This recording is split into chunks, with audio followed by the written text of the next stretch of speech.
Good morning. Thank you very much and welcome to San Jose. Welcome to Mrs. 7 and especially welcome to our home.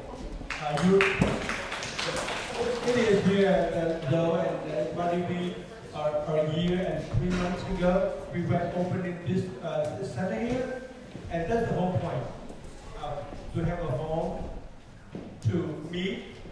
Before that, I was organized a representative from Backtaley Councilman, the Latin's office. Please let me welcome. So it is a big effort with all our concerns, and we come together, make our home meaningful. Therefore, it means a lot for me as a big honor, and thank you to come and where the community is. So therefore, on that note, my apology, you understand, I learned this except because I have other yesterday, I said it's been too long. But I wanted to be a position of respect for our congresswoman, who always been very supportive and leader to us all, and we really, especially on this issue, we need to do more than anything else. So that would be a lot on this. Without further ado, this issue emphasizes one important thing is the lead of the younger generation, where we will need all your talent, all your heart, and your leadership. This activity itself, that means a lot. Therefore, I know before I go, deep my heart to thank you and wish you the best day. Just one quick announcement though. Today is the 27th. 4 weeks ago, on the 24th, right here, together with the mayor's office, the largest office, PNS, and the Senate. And also with God, we will organize the very first ever Vietnamese New Year in our Senate on Saturday the 24th. I really appreciate at least some of the flights here. Please take it. Please be part, join, bring your booth, bring your organization together. We have a meeting 6 o'clock on Thursday, every Thursday here. So with that, again, thank you, God bless, and have a wonderful day.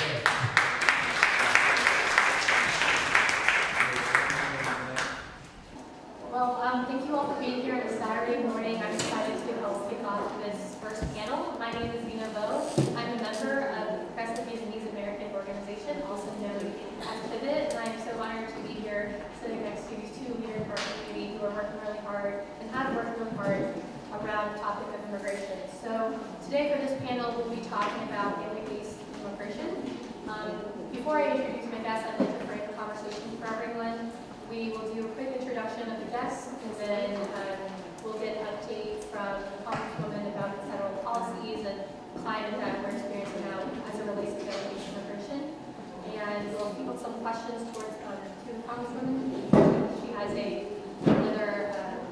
she has to leave around 10:30 from her, so we want to get as many of your questions and concerns to her as much as possible, and then we'll do a good job to speak more on alien-based immigration and more what's happening in the local community.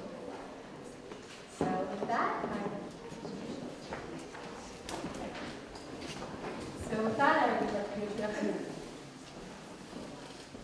So Congresswoman Zoe Lofgren has been a Democratic member of the United States House of Representatives since 1995, representing the 19th District of California, which encompasses Silicon Valley. Representative Lofgren is chair of the California Democratic Congressional Delegation, which consists of 39 Democratic members of the House of Representatives from California. She currently serves as ranking member of the House Judiciary Committee, the House Science, Space, and Technology Committee, and the Committee on House Administration. Representative Lofgren has been recognized by her constituents with numerous awards for her work on immigration, healthcare, technology, and women's issues.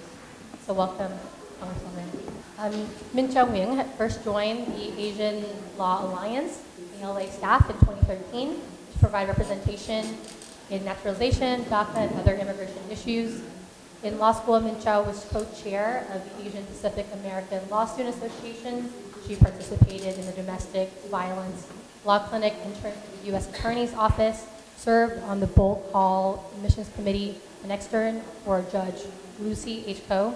Prior to joining the ALA, Min Cho worked as Congressional Counsel for U.S. Representative Zoe Lofgren.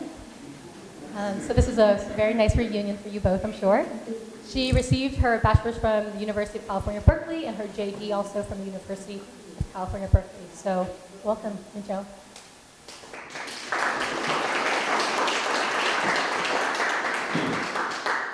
So Congresswoman, to just frame our conversation, would you mind providing us an update on political climate and potential changes as it relates to the Sure. You know, immigration in the age of Trump is completely different than before he took office. We, as sort of in a new normal, where things that were once considered really off the table, no one could discuss, are now being promoted by the president and his supporters in the Congress, and sort of taking the lead and promoting. And we yet know what is going to happen. You know, historically, the United States, at least for the past many decades, has been welcoming immigrants, and it's made the country very strong.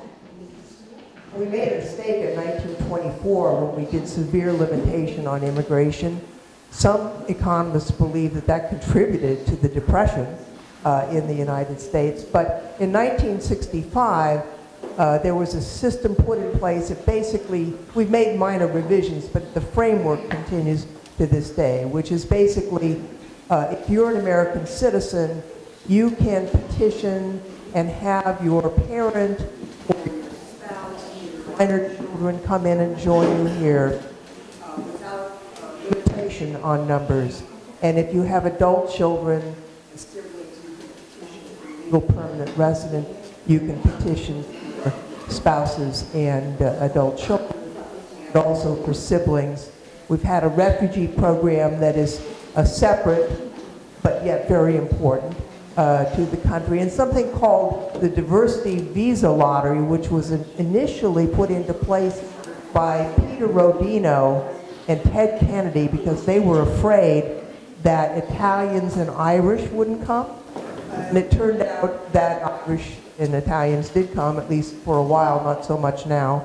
And that basically allows people in countries where there's been low levels of immigration and therefore no family-based immigration to build on to try and come into the country. Right now, those visas are going about 40% to sub-Saharan Africa. I know the president recently said he used a foul word, which I will not repeat.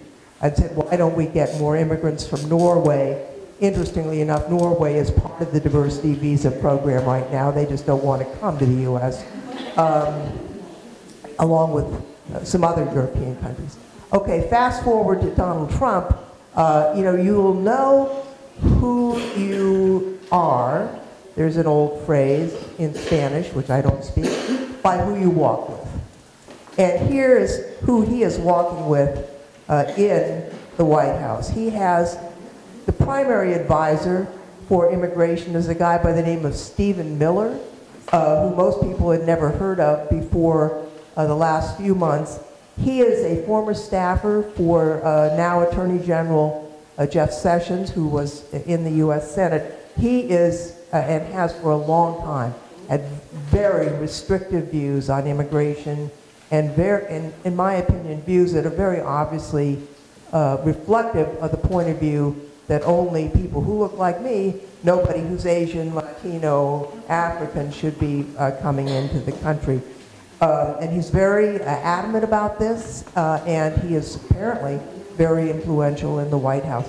Jeff Sessions himself, when he was in the U.S. Senate, he chaired the immigration subcommittee. I had to deal with him since I am a senior Democrat on the immigration subcommittee on the House side.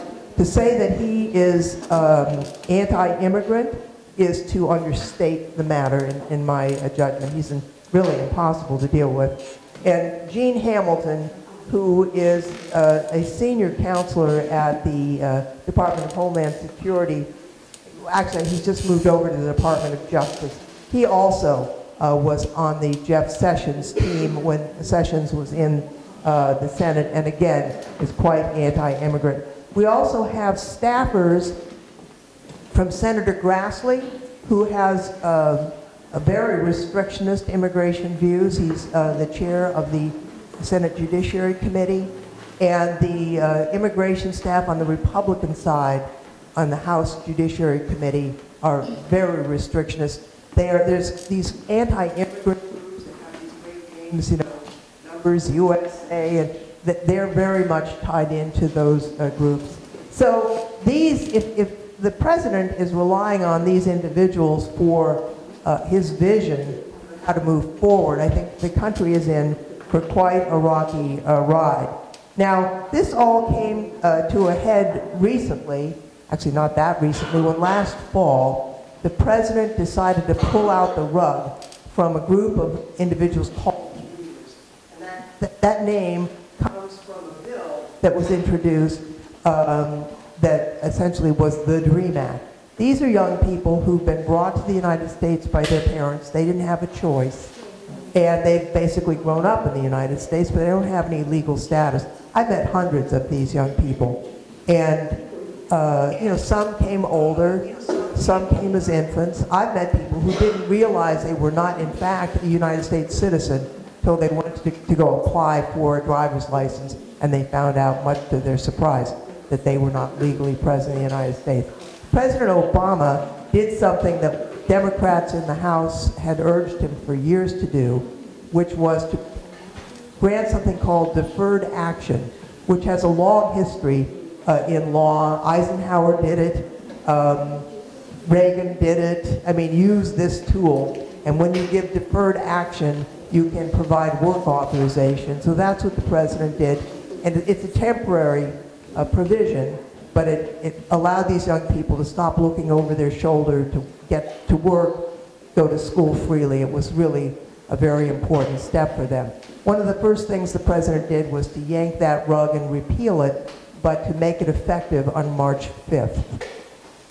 As I'm sure you've seen by watching the news, there has been an unsuccessful effort to reinstate or provide some legislative remedy for this group of people, because we don't know what the president wants to do. I mean, his position changes daily, sometimes more than once on the same day. But the most recent plan, which was released on Thursday, was to provide a remedy for the Dreamers that in 8 or 10 years they would be allowed to become legal permanent residents of the United States, but in exchange will eliminate most family immigration. And that would mean the only people who could be petitioned on the family side would be spouses of U.S. citizens, minor children of U.S. citizens. No parents, no siblings, no adult children. And you could have spouses and minor children of legal permanent residents in a queue.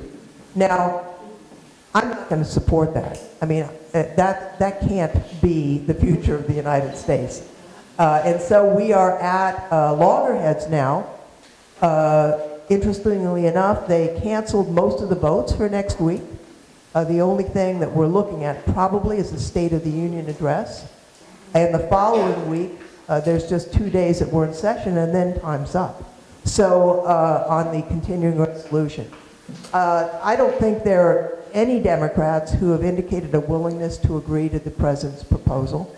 Certainly I have not, and Nancy Pelosi, our Democratic leader, has not. Meanwhile, there's an effort in the Senate, and my staff in the House side has provided technical support for them because we have probably the best immigration lawyers on the Hill in my subcommittee staff, trying to put together a bipartisan deal in the Senate that is not draconian. I don't know whether that effort will fail or not. They brought a provision to the president that basically hit the provisions that he said he had to have. He doesn't like the diversity lottery. Well, okay, there are different ways to structure people coming into the United States, and what the bipartisan senators proposed was that there be a set-aside of visas for sub-Saharan Africa that would be on the basis of a point system. People who had who were strivers, people who were entrepreneurial could apply for that. The rest would be allocated to people in a temporary protected status, which is a discretionary status that the president has used for people who are in the United States and there's a disaster of some sort in their home country, and so they don't have to go back when things are dicey at home. Although that was what the president said he wanted, he rejected it. I think it was Steve Miller who rejected it, as well as some other provisions that in terms of border security that were sensible. So I don't know what's going to happen. What we really need is a comprehensive revision of immigration, because we haven't really done it seriously since 1965. And I'll just give you an example. I'm looking forward to questions. We have a category where U.S. citizens can apply for their brothers and sisters who are outside the United States. I love my brother. I understand that provision. It means a lot to people. The problem is that if, for example, your brother is in Mexico, the estimated time for your priority date to come up, because there's a backlog, is 165 years. So obviously, no one alive today is going to live long enough to actually get their visa. The average wait is 65 years. And so really, we need to revisit that, because we're cheating people. Maybe people come in, they pay their money, they readjust their lives, but for people who are filing today, they're not going to live long enough to actually get their visa. That's not the way it should be. We need to either fix it or disclose to people what it is. It's just not right. I personally believe it doesn't make any sense if you have somebody who's lawfully present in the United States. What value is it to the United States to have that person separated from his or her spouse? Why should they wait for years? That doesn't. How does that help the United States? So if you have relationships that you value and enthrone the family, that ought to be immediate without life. So there's a lot of things we need to do. I'll just close with this. There are other things in the works, in the proposal embodied in a bill called the Goodlatte Bill, which has been embraced by Steve Miller in the White House. Because of changes the Republicans have instituted, I look at my fellow citizens who are of Vietnamese descent. You wouldn't be here if the provisions they want in law and have put into law were in place when Saigon fell. The Vietnamese American community would not be in the United States. So I don't think that's what we want for our future, because it certainly wouldn't have been good for our past. So with that, I'll just close. I do have to actually leave a little bit before 10:30, because the meeting I'm supposed to go to is in Hollister that starts at 10:30. So we're going to be speeding down 101. But I got a few questions I'm happy to answer, and I'm glad to be here and glad to be with so many people on a Saturday morning. Thanks.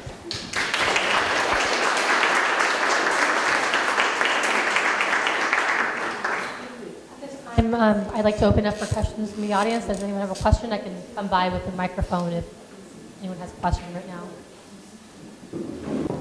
Congresswoman, thank you for coming and also your insight about the situation.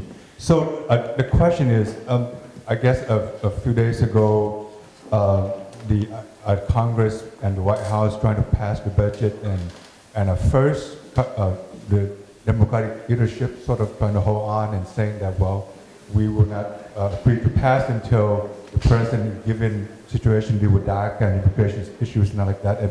And now we give in with the promise from Mr. McConnell saying that when we come back, he will put it in the forefront and work on it. Well, curious, what if that is not something that they want to do when the budget expire again? Then what would we do on the Democratic side? What's your insight? What happened next? Well, it's interesting because the February 8th date is when the continuing spending resolution expires. There were a number of issues. I mean, one was the Dreamers, but that wasn't the only issue on the spending budget. The first thing is the budget was supposed to have been adopted for the whole year on October 1st. So what we're doing is we are funding the government at basically 4 to 6 week increments throughout the year. And the agencies can't operate. As a matter of fact, the Secretary of Defense wrote to Congress saying the Defense Department is not continue to operate on this. We have to know what amount of money we have. We can't engage in contracts. they can't run the department, and they're not willing. So that's issue number one. Number two, they had funding for something called the Children's Health Improvement Program, which had been bipartisan, but they didn't provide the money, and still have not, for a bipartisan program for community clinics. Well, the community clinics in this community and all over the country are running out of money. And so you can have the CHIP program, you can pay the doctors, but if you don't have the clinics, there's no place for those kids to go to see the doctors. So that was a major issue for us. There were two other issues having to do with veterans benefits and pension benefits, as well as the Dreamers. They basically said, it's our way or the highway. There were no negotiations with the Democrats, and so the Republicans are in charge. They're in charge of the White House. They have the White House. They have the Senate, and they have the House. It's their responsibility to go. And we said, fine, go pass what you want. Well, they couldn't do it. And there's been complaints about the 60-vote margin in the Senate, but the Republicans only had 45 votes. So, having a majority was not the problem. They didn't have consensus. So in the end, we didn't have consensus to approve the appropriations measure. McConnell promised to bring up an immigration bill for the Dreamers for a vote. You can't promise it's going to pass, but that it would be an open process, that people would be permitted to propose amendments and variances. That's fine. We didn't get any promise on the House side. So that's a big problem for us. When the Senate passed comprehensive immigration reform a few years ago, it got a majority in the Senate, both Republicans and Democrats. We know it had the votes to pass in the House because we did a count, and the Republican leadership would not put it on the floor for a vote, even though it would have passed. So it died when the Congress, that Congress ended. And that's the problem we see ahead now.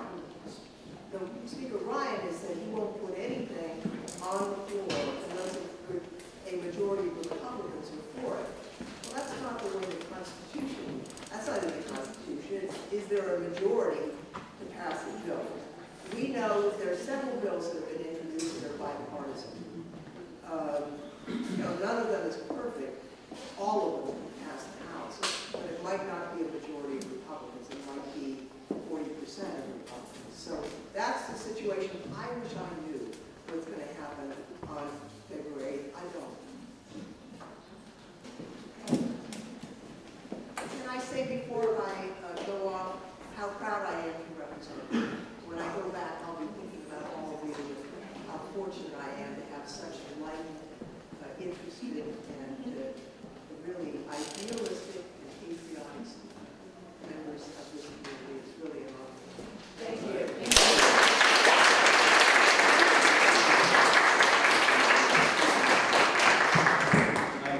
We know this is the end, but because Republicans are lost. So thank you for being here today. Of course, good job to the panel.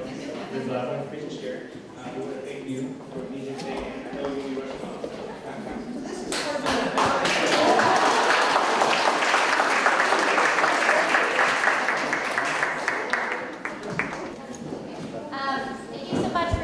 Today. I'm just going to go through the current landscape of how to petition family members and what is allowed currently.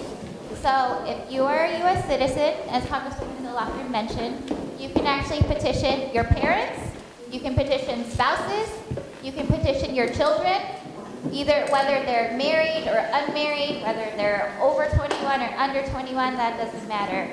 And you can actually petition your siblings as well. Okay? Grandparents are not allowed, nieces are not allowed, nephews, any uncles, aunts, those people you cannot petition to come to the United States. If you have your green card, you can actually petition for your spouse or an unmarried child. Okay, so that child cannot be married if you only have a green card. If you petition for them and then they get married, they can't come to the United States anymore. If they get married and then they get divorced, now they're single, so it's fine. Okay? So just a little bit about how the system works right now. There are actually, so if you are a U.S. citizen and you petition for your parents, your spouse, or a child, so a child by definition of immigration is a child that is 21 or under and unmarried. So under 21 and unmarried. You actually, at that point, there is no wait. Okay, so you can just come as long as USCIS processes it in time. Any other category that's on the list, you actually come into what's called a preference category, and then you have a wait depending on what country you were born in and just how long the wait is. So each country has about the same amount of visas available. It's 7% allocated to each country, and the total for each country amounts to around 226,000 per year. Okay? So that means that if you're from China, India, Mexico, or the Philippines, your wait is actually the longest. So for example, if I am petitioning somebody, my sibling from the Philippines, right now they're processing applications that were filed October 1st, 1994 and earlier. So at a minimum, the wait is, what's the math on that, 23 years? 23, 24 years, okay? But that's not entirely accurate because sometimes each month, maybe they only move a week forward. Maybe they only move 10 days forward. Maybe they can, sometimes they can move 5 months forward at a time. Not for the sibling category, but generally, sometimes it moves a couple days, sometimes it actually regresses and actually goes back in time. That's rare, but it does happen. And then usually it'll move forward just a little bit, okay? So that's why Congresswoman Lochner was mentioning that the average wait time is actually 65 years for siblings. So, if you filed a petition for your family in August of 1994, now they can actually come over for a sibling if you're from the Philippines. That's probably the longest wait, and then Mexico would be the second longest wait for siblings, and then it would go India, and then China, and then anybody else is about at least 13 years or so. Okay? So it takes a really, really long time to get people over. So when you say, hey, just wait in line and just enter legally, sometimes there isn't a way for you to do that. Sometimes you don't have a family member that can petition for you, and sometimes it takes 65 years. So that's just not possible for some people to do. So what are the requirements, right? So you actually need to prove either that you have your green card or that you have your U.S. citizenship, so either by submitting a green card or a copy of your certificate of naturalization. And you need to prove your family relationship. If you're petitioning for your mom, all that you need to do is provide your birth certificate, because then it has your mom's name on it. However, if you're petitioning for your dad, you actually need to provide a marriage certificate too, because they don't assume that dads gave birth to their kids. Just how it works. You also need to just have not been arrested for drugs.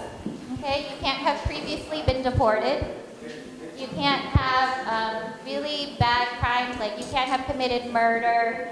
You can't have, been a prostitute. We don't want to allow those people in the country, right? So there are certain good moral character requirements where we require people that you're bringing to the United States to not do that, essentially. Okay? I think that's what I had. So, Minh Châu, you've been an aide and now you work as an attorney, and in your experience working with the Vietnamese community, what issues related to this issue do you think comes up the most? So I think it is pretty expensive to petition family members. It's $535 on each application that you file. There are really, really long wait times, so some people don't think that it's worth it. So a lot of my clients, by the time they become citizens, they are like 60 or 70 years old. So then if they're petitioning their kids, they have to be sure that they'll actually be alive. right? By the time that the petition becomes current and available, by the time a visa becomes available, so then they worry that, you know, they're not alive. They might not be the best person to actually sponsor the petition for this person. It might be a better person. There might be a better relative that might take longer, but that might be alive in like 20 years or so.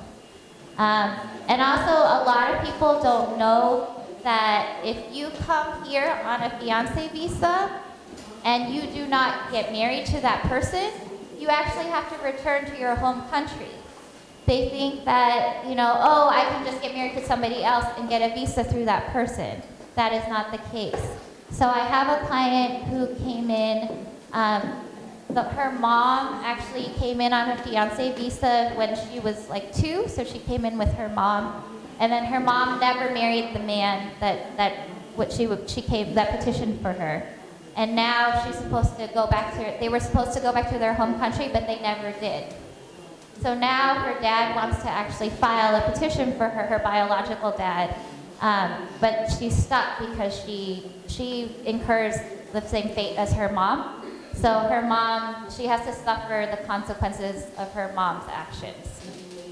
So I think a lot of Vietnamese attorneys are telling people like, oh, just marry somebody else, and then you can just get your green card through that person. That's not the case. You can't do that.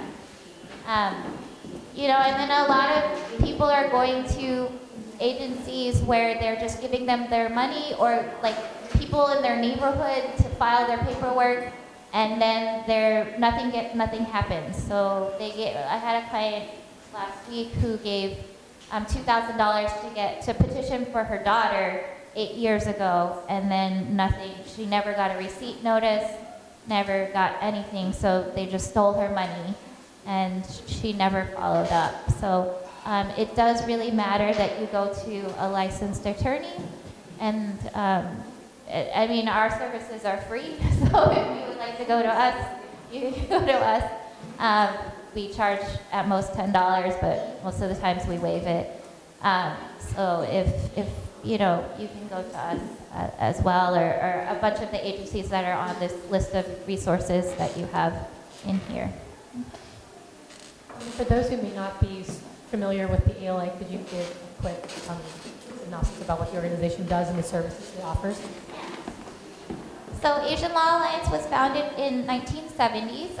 We actually offer a ton of immigration help, so we do a lot of immigration work. That is citizenship. We're currently doing a lot of DACA applications right now in conjunction with the county. The county has generously provided fees to pay for a lot of our applicants, so we thank them for that. And then we're doing deportation defense work too, so if people are in deportation proceedings, we can actually help them with that. We do family law work, so we help victims of crimes. So if you are seeking a divorce or child support or child custody, and you are a victim of domestic violence, we can help you file your paperwork for that. We can help get restraining orders. If you're a victim of a crime and you don't have your papers, then we can help you get some type of legal status, either through the Violence Against Women Act or through something called a U visa. We also help people with housing issues as well. So if you have, we only help tenants. So if you have issues with your landlord, then we can help you either get a security deposit back, maybe stay in an eviction. If you maybe want to stay a little bit longer in your house and want to work out things with your landlord, that's something that we can help with as well. We do limited public benefits work. So if you already are receiving public benefits and they deny you or cut you off, or say that you owe them money called an overpayment, then we can help with that as well. I think we may have 30 seconds left for a question. Is there any questions from the audience that are not? John will be around, right, to answer those questions. All right, thank you so much. I'll turn it back to you. Thank you very much. We want to show appreciation for Minjao as well for spending her Saturday morning with us. Thank you very much. Now, we are about to take our first break, but this morning we made a mistake here. We didn't recognize a couple of individuals. We have a representative here from Len Yip's office, and we thank him for representation here. Assemblymember Chu also. We also got to recognize the Vice Mayor's office, who support us very much. Assemblyman Chu, we're going to bring you up for a minute as well. The Assemblyman here is quite busy, so we wanted to make sure that we gave an opportunity to come up and greet the audience. Well, thank you very much. It's really a pleasure to be here. I'm really here to support the Vietnamese American Round Table and also to show my appreciation to our good Congressman Zoe Lawson, which you have already heard her talk.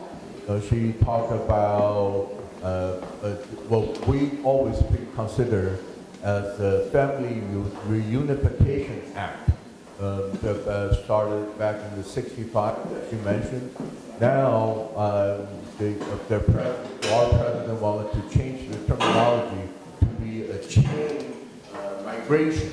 So I think that really affect the many of our immigrant families. I myself, I'm an immigrant. I came to the United States as a graduate student back in the '70s. Some of you might not even born yet. But after I got my master's degree, I worked at IBM and then kind of migrate into the politics arena. So I just wanted to also share a story with all of you. About a couple months ago, maybe less than a month ago, I received a phone call from a Vietnamese American immigrant pediatrician. And she lived in Orange County, and she's very interested. She already declared that she's running for the U.S. Congress. So we had a short conversation with her, and she pointed out very important issues on her platform. One is the immigration, and the secondly was healthcare. And those are the two very important right in the front and center of our agenda in the state of California in Sacramento. So I immediately endorsed her. May Tran, Dr. May Tran from Orange County, Mai Tran, M-A-I-C, okay, Mai Tran. I just wanted to bring this out because we share with you and also encourage all of your participation in this democracy process. If you register, if you're eligible citizen, register. You must register, and then I really encourage you to cast your vote. And so people like my Tran and Zoe Lawson are able to get your support and continue the fight for all of us here. So thank you very much. I have a little appreciation, token of appreciation. I'd like to present it to the Vietnamese American Round Table, and also thank all the panelists for participating, and all of you to come out in the cold morning. Thank you.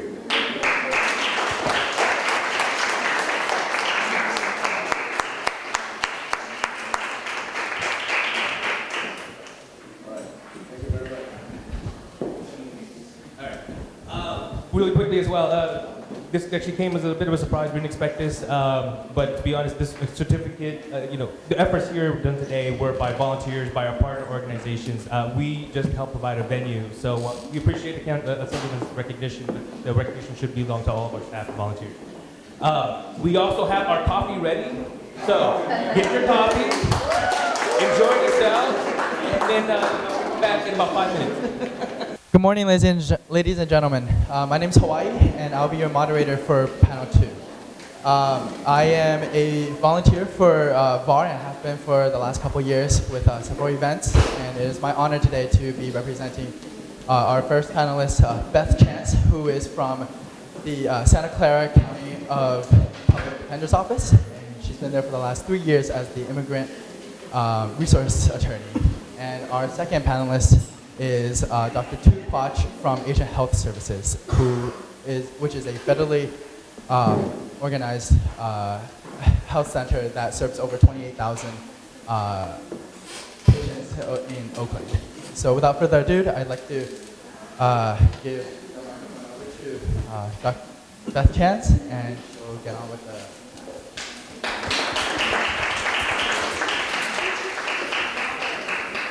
Good morning. Thank you for inviting me. Oh, okay. Thank you. It's really an honor to be here, especially with all the other panelists who do such wonderful work for the community. This is a very complicated area of law, immigration law, grounds of inadmissibility and deportability that are triggered by criminal convictions. So I'm just going to give you a very brief overview so that you'll be familiar with some of the things that people, especially clients of the Public Defender's Office, are dealing with. When a lawful permanent resident has contacts with the criminal justice system, there are several impacts that they can be facing. One is they can become deportable for one of the grounds of deportability, which means they could be put in removal proceedings and lose their green card and be deported due to certain convictions. And those convictions are listed in the INA 237. It can also impact their ability to travel, as some of the attorneys who you've met today from Asian Law Alliance can attest to. People who are lawful permanent residents, when they leave the country, they are vulnerable to being placed in removal proceedings when they try to return to the U.S. if they have certain criminal convictions. Criminal convictions can also be barriers to being able to become a U.S. citizen, which is called naturalization.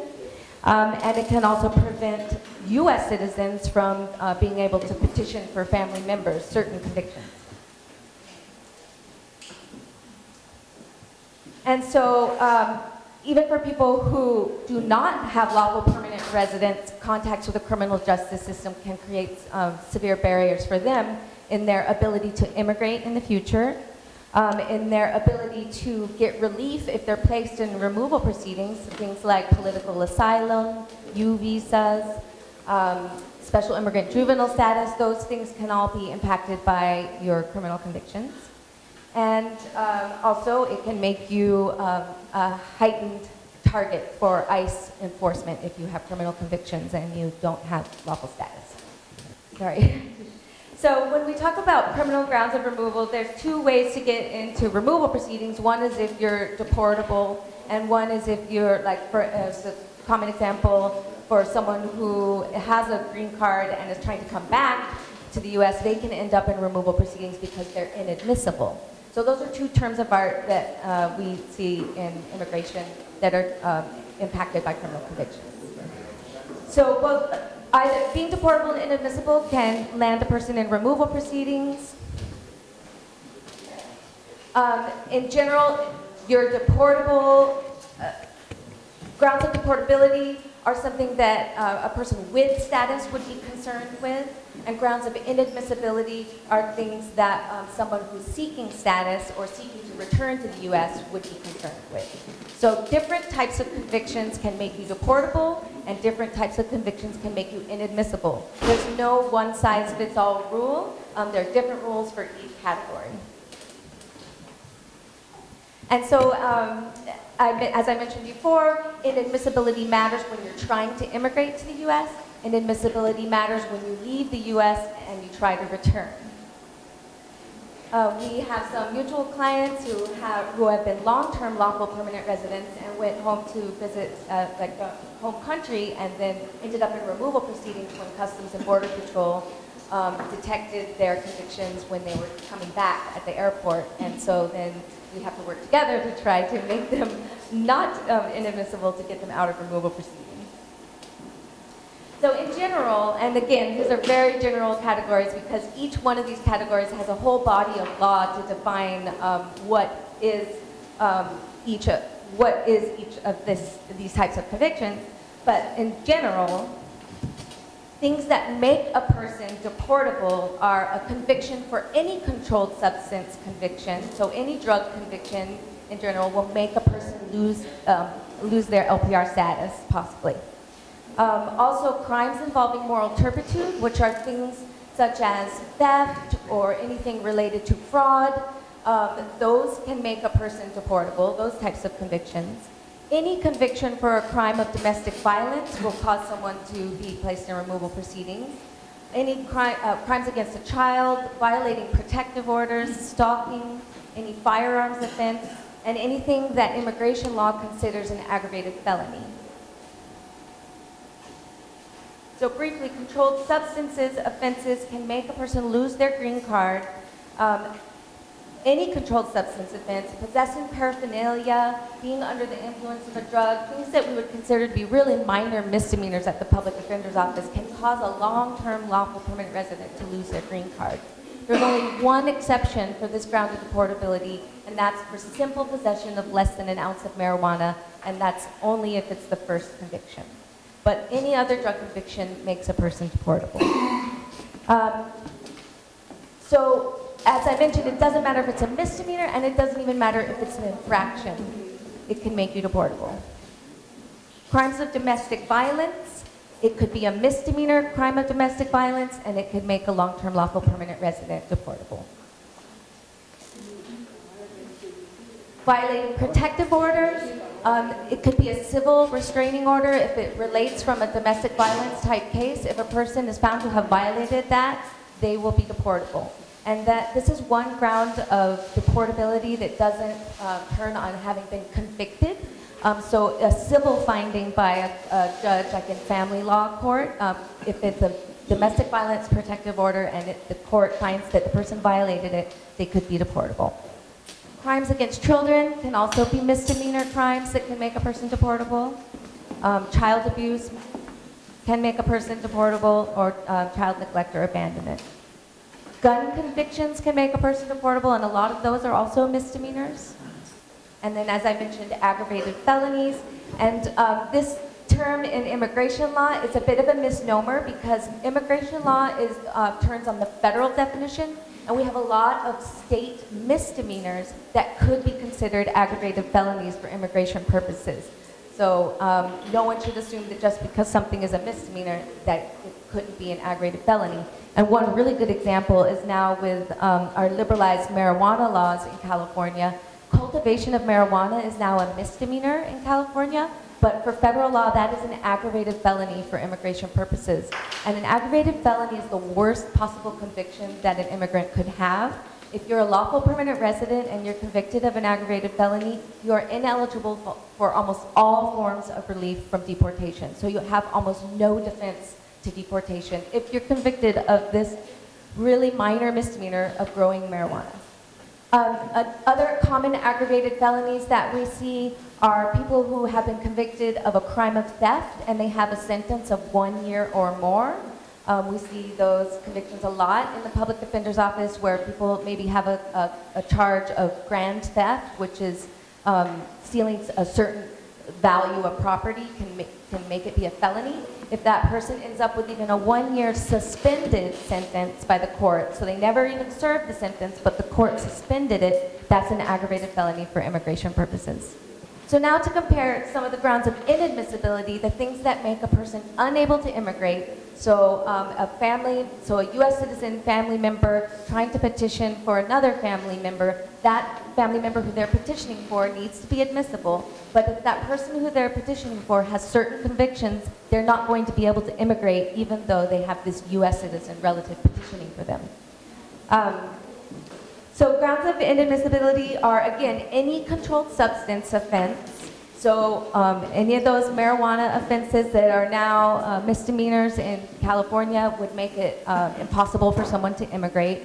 Being under the influence of a controlled substance, which is another misdemeanor, can prevent someone from immigrating.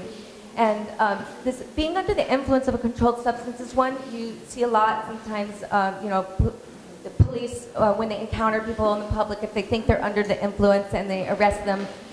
In the criminal justice system, that's a pretty minor offense, and it's a pretty common offense. But if an undocumented person who is trying to immigrate to the U.S. has that conviction, they are barred from immigrating, and there is no waiver for that ground of inadmissibility. So it is a really devastating conviction, even though it's a super common conviction and very minor. Also, anyone convicted of a crime involving moral turpitude, unless it's their first conviction for a crime involving moral turpitude and it fits what's called the petty offense exception. If it doesn't fit the petty offense exception, that person is inadmissible. So a really common example that we see a lot for those crime involving moral turpitude inadmissibility are petty theft cases. So if you get your first petty theft conviction, you could still immigrate to the U.S. as long as your sentence was under 6 months. But if you get a second petty theft conviction, you are inadmissible and you can't immigrate. There is a waiver available, but it's a very difficult waiver to get. So we treat these at the Public Defender's Office as certain grounds of inadmissibility. We're not looking towards the waiver. We need clients to know that this makes you inadmissible. So one area where this is kind of sneaky is that in the criminal justice system, usually if it's your first offense for petty theft, you'll get an infraction offer, and people think, oh, well, that's really good. An infraction is just like a ticket. This isn't going to impact me. And so they'll take that offer and plead guilty to an infraction. But then if they get in trouble down the road again for another theft, then it's their second crime involving moral turpitude, and they don't fit the petty theft exception because it's their second and they're inadmissible. Another example of this would be you could be inadmissible for one conviction of grand theft, or welfare fraud is a common one that makes a person inadmissible. And a welfare fraud case can become an aggravated felony if the amount of loss is $10,000 or more. And again, an aggravated felony, like I said, is the most devastating conviction for an immigrant. So I'm not going to belabor each ground, but this is just to give you a general overview of the most common things. But again, I wanted to warn everyone that it can be really misleading now in California and states where we have legalized most possession of marijuana, and also made it so that even in situations where it's not legal, it would just be a misdemeanor. This is still really a dangerous area for immigrants. Anyone who is not a U.S. citizen should not be using medical marijuana. They should not be using recreational marijuana. They should not be working in the marijuana or recreational marijuana industry. They should not be growing marijuana. They should never admit to an immigration official that they use marijuana. Marijuana still has devastating immigration consequences, even in states where it's legal and even when it's medical marijuana. Because again, we're looking at federal law, and under federal law, it's still illegal, and under federal immigration law, it still has terrible immigration consequences. So please spread the word on that. Okay. So one thing I wanted to announce, so now that you see that all these the terrible effects that can happen from very minor conduct, from very minor criminal conduct, can prevent people from immigrating family members and can land long-term lawful permanent residents into deportation proceedings. We want you to know that at the Public Defender's Office, we're working very hard to help people get the relief that they need if they do have criminal convictions. So please contact us. I also wanted to introduce Young Lei, who is another attorney at our office who's here today. And Young and I are aware of the fear in the community right now for people who are on orders of supervision, who have orders of deportation, who previously thought that they were protected because they were from Vietnam. There's a memorandum of understanding that people who came before 96 would, even if they were ordered deported, would not actually be deported. And so a lot of those people have final orders of deportation and are on orders of supervision and are now worried because we're seeing that people are being picked up.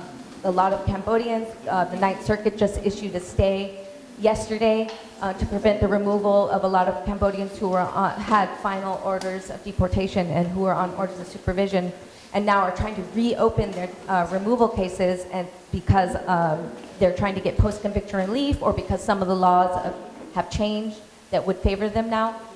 So in response to that, we know that there's a lot of concern in the community for people on orders of supervision, and Young and I want you to know that we're available to consult with you. So I have put our emails here for you to contact us so that we can help those people. Thank you so much.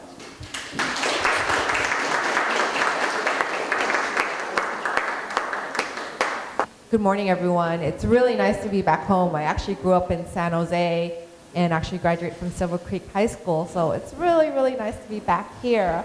My name again is Thu Quat, and I work at Asian Health Services. And today I'm going to talk a little bit about the public charge threat that is coming down. Next slide. Next. Thanks. So just a little bit about Asian Health Services. We were founded in 1974. We are a federally qualified community health center. So earlier, Congresswoman Lofgren mentioned about the funding for community health center. That is us. And just to give you an idea of what she was talking about when she talked about CHIP, the Children's Health Insurance Program, and community health center funding, think about it as two sides of the same coin. If you fund CHIP and allow children to have health coverage, but you don't fund community health centers, you're basically saying you can have health coverage, but you won't have access to the doctor. So that's what we do there. We actually provide service to 28,000 patients. Our second largest patient population are actually the Vietnamese. Next slide. So why would a community health center get involved in immigration issues? We really see it as an intersection of all the issues that we're working on. A vast majority of our patients are those from other countries. We provide services in 12 different languages, and many of our patients are immigrants, who speak a language other than English. So we really are providing a lot of that. And the issues around Asian Americans, I think for many, many years, and it still continues, we're seen as the model minority, meaning that a lot of people do not see that we have problems, but I think when it comes to immigration issues, as well as criminal justice issues, we are greatly impacted by it. Next slide.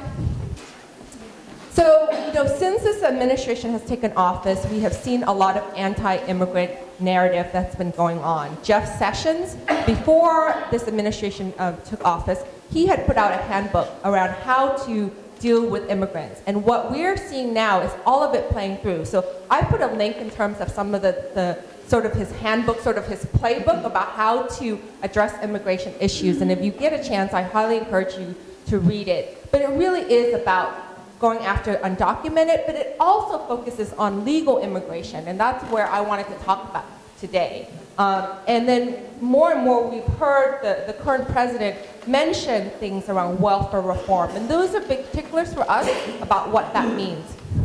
Next slide. So some of you may or may not have heard the term public charge. But last year, in January, there were a series of leaked executive orders. Most of them have already taken effect, but one of it focused on public charge. Really to say, if someone is deemed as a public charge, they could be deported. And that actually has a lot of impact in terms of someone who could be admitted into the US, but it also can affect immigrants that are currently in this country and to really deny them of the legal permanent residence and to become citizens and even to be deportable, and then their sponsors could be liable to pay back a lot of those benefits that they had received. Next slide.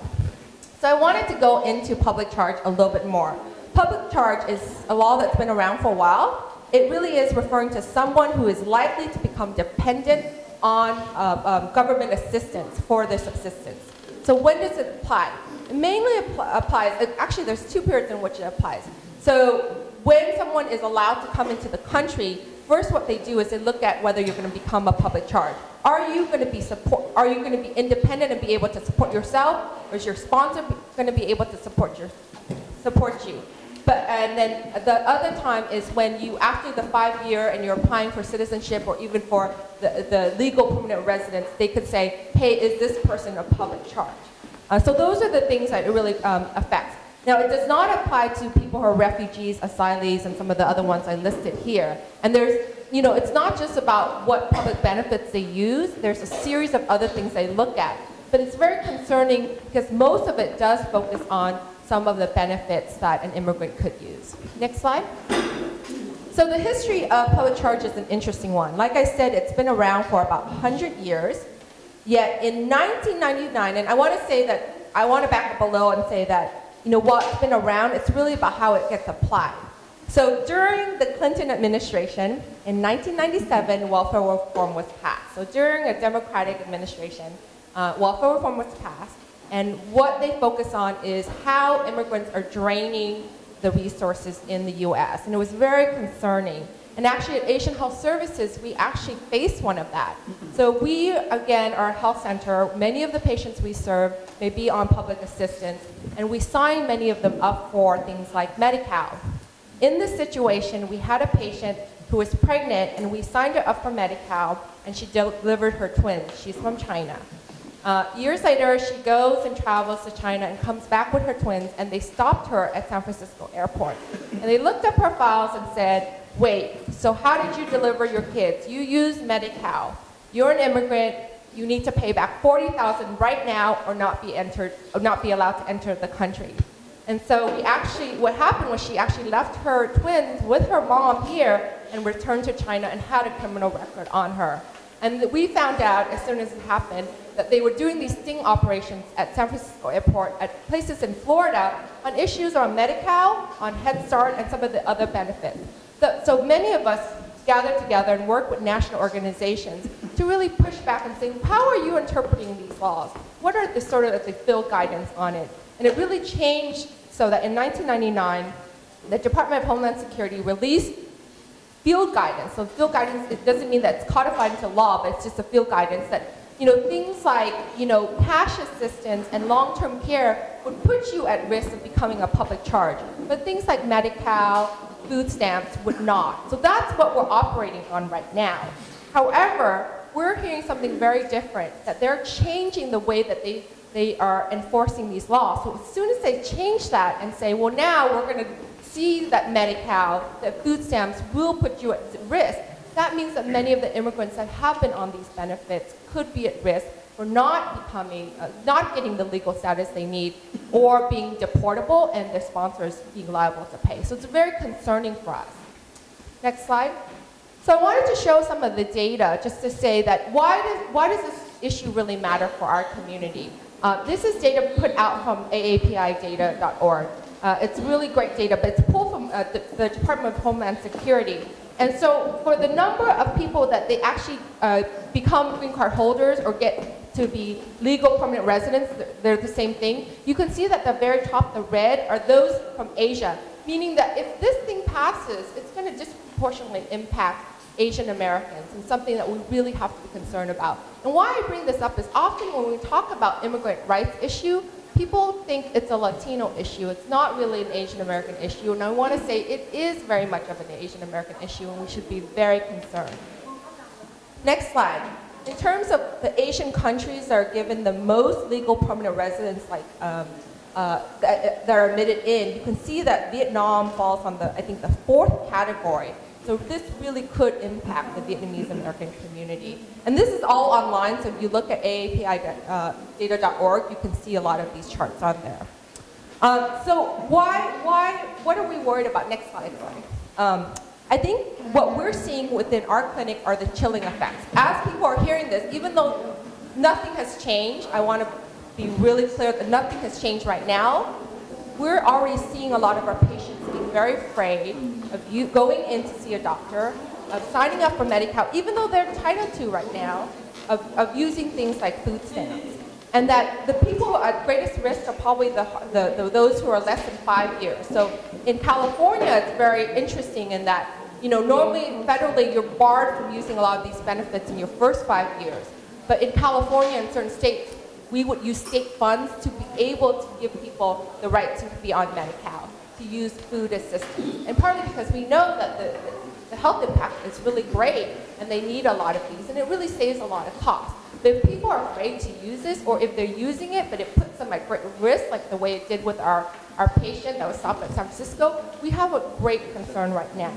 And as we see less people use the healthcare or a lot of these food assistance programs, we see that the cost will shift and we're going to pay the price down the line.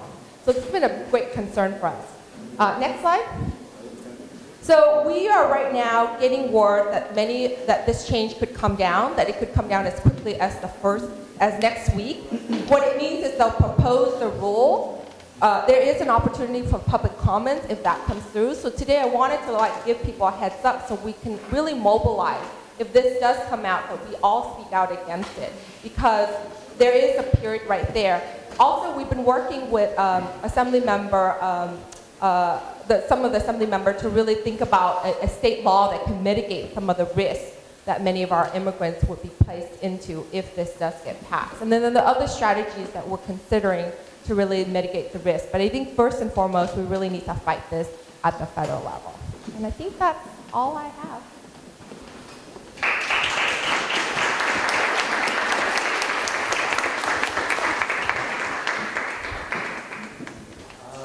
So thank you again to Ms. Beth Chance and Dr. Tukmach for being our panelists for session number 2.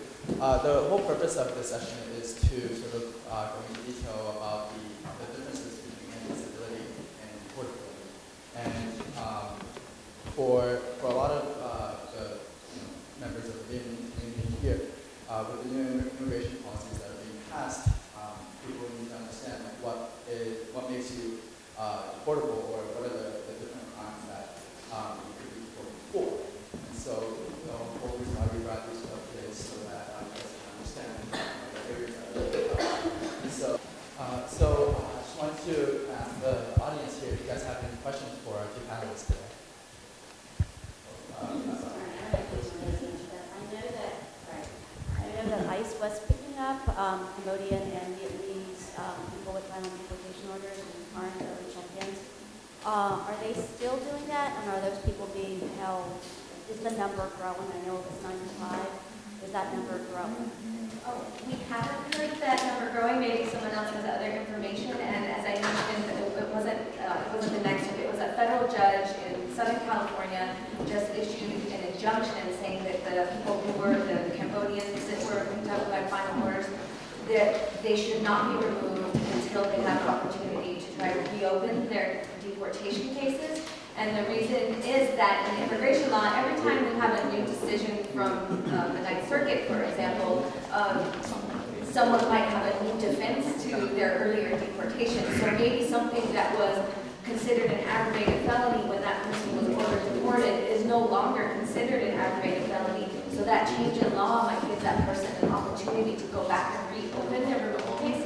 So basically, the federal judge decided that they had made a good case, enough of a controversy to justify staying their removals, to give them an opportunity to revisit their old deportation orders. So we're hoping, and that was the Asian American Advancing Justice and Asian Law Caucus who did that, and it's amazing that they mobilized and were able to have that injunction so soon, and to prevent these people from being removed. And it's also going to create a really good path and model for everyone in case this continues to happen about how we're going to deal with people who are on court supervision, how to help them.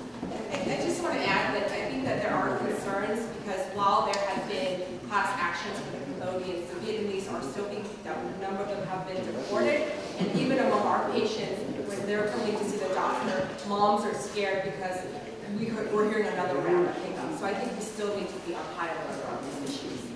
Can I just add something?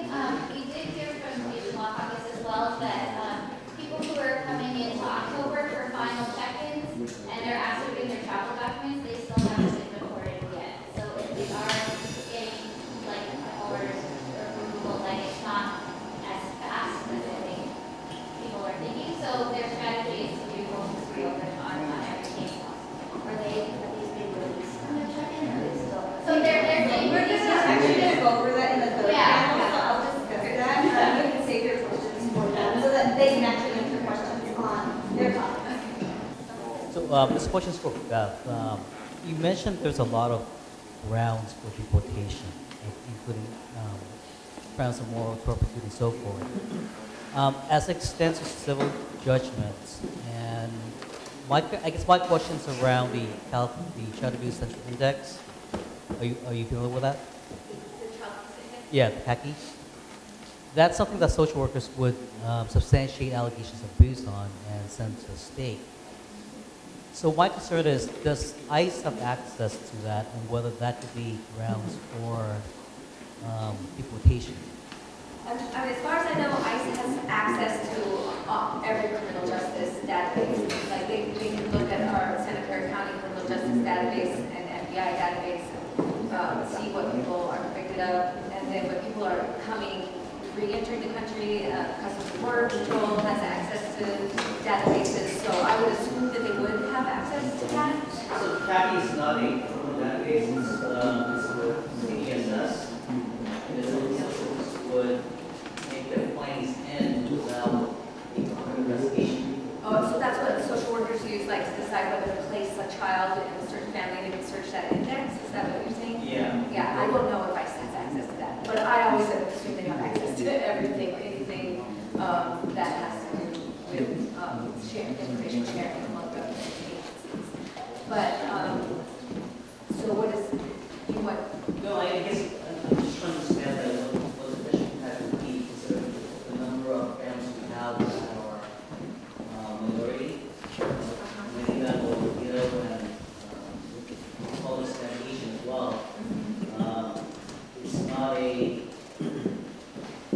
a due process where you have judges evaluate the merits of those findings. It's just something that is socially based on their clinical experience and judgment, make it finding whether the allegations are substantiated or not. And the physical abuse would be other things, but sexual abuse and exploitation or further inquiry and listening with I won't say with the FBI and so forth, but it's really, it's still considered, I mean, it's a due process thing. Right, but it's only the conviction that triggers the ground of deportability. So the government would have the burden of proving that the person has been convicted of a crime. So just being in the index wouldn't make you deportable. They would have to prove that you were convicted. So not just a suspicion of child abuse, but an actual conviction of a statute that fits the federal definition of a crime, child abuse. And we have a lot of the case law on some misdemeanors that we consider child abuse convictions under state law don't meet the federal definition of a child abuse conviction. So even the conviction of a misdemeanor California child abuse statute might not necessarily make someone deportable, but at a minimum, if it fits the definition of a crime of child abuse, there has to be a conviction. So now we talk about penal codes versus local institution codes. Right, a conviction, not a civil finding. The only civil finding criminal ground would be a violation of domestic violence restraining order. Great, thank you. Okay. So in the past, probably several years and even lately, several cities and counties in the state determined that they're going to be a so-called county or sanctuary city. And even at my school district, the East Side Union High School District, last year the board decided to pass a resolution that we would not cooperate with ICE if they come to our school campus. We would lock the door, we would not let them in, and take our children away, and so on. So, I mean, to what extent legally that we can decide to not cooperate and not give them access to our students and families, in your opinion, or is it just something more symbolic than we can actually prevent them into walking into our door? I think it's a combination of symbolic and having an actual effect. Probably the Office of Immigrant Relations will be speaking to this subject in their panel. So I won't talk about it too much, but being a sanctuary jurisdiction or school or whatever, it means that you're not going to turn over information just because they're asking for it, unless, or for our jail, at Santa Clara County Jail, they won't hold someone past their release date for ICE to come pick up. Because that would violate the Constitution. The Constitution says you can't deprive someone of their liberty without a warrant signed by a judge or a magistrate. These ICE holds aren't signed by judges, it's just ICE saying we think this person is deportable. So a lot of jails and a lot of jurisdictions will hold people for 48 hours after the person is supposed to be released from jail for ICE to come pick them up. Our jurisdiction does not do that, so that is a very real protection for people in this county, because that used to be a pipeline for ICE to pick people up. It was just, low-hanging fruit for them to just tell the jail, holding people were coming, and they could get them. Now they have to do more investigation and go out into the community, and they can't just scoop up people from the jail anymore. So I think that's something that's a perfect example of where it's both symbolic to say, our law enforcement isn't going to do the job of ICE. Law enforcement has a different job than ICE. And so that's symbolic. But it has a real effect in that a lot of people used to get picked up that way and aren't getting picked up there anymore. So as public defenders, one of our old strategies when they didn't have this policy was just keep your client out of jail. Right? Whatever. Doesn't matter when they're convicted, just keep them out of jail. But now we can pay more attention to fine-tuning our plea bargaining and immigration advice for clients, knowing that going to jail is not automatically going to mean that someone's going to be under those proceedings. For that one, I think, I'm sure they'll talk about it, but the California Values Act has passed, and I think that's huge. The Attorney General recognition for that. But I think that it's not just these local like sanctuary cities. We really are bounded by state law, so just a reminder of all of those. Well, thank you very much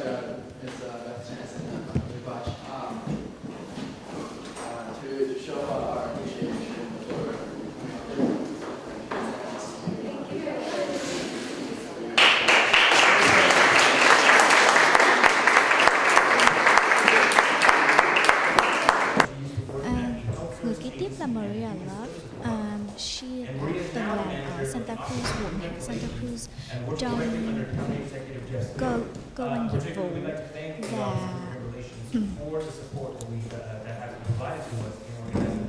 Human Department.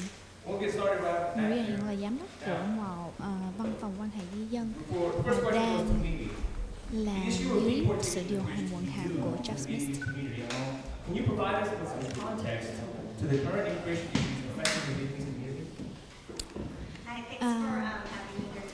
Câu hỏi trong Mimi là hiện giờ chúng ta đang có sự nỗ lực, chúng ta sự trục xuất dưới điều hành thì trong cộng đồng Việt Nam có thể cho biết về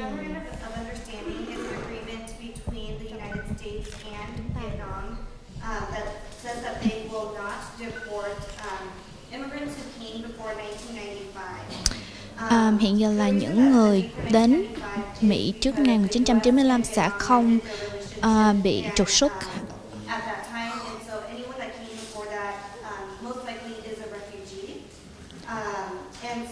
Những người đến trước 1995 thì là những người refugees, cho nên sẽ không bị ảnh hưởng về sự trục xuất hiện tại đang xảy ra.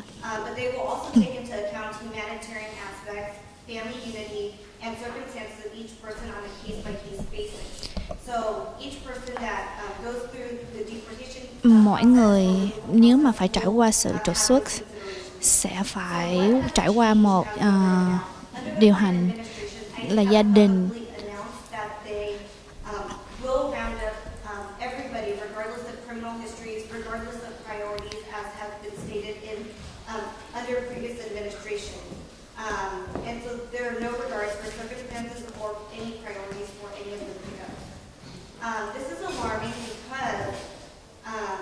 Hiện giờ sự trục xuất rất là xảy ra rất là nhiều và đáng lo lắng là bởi vì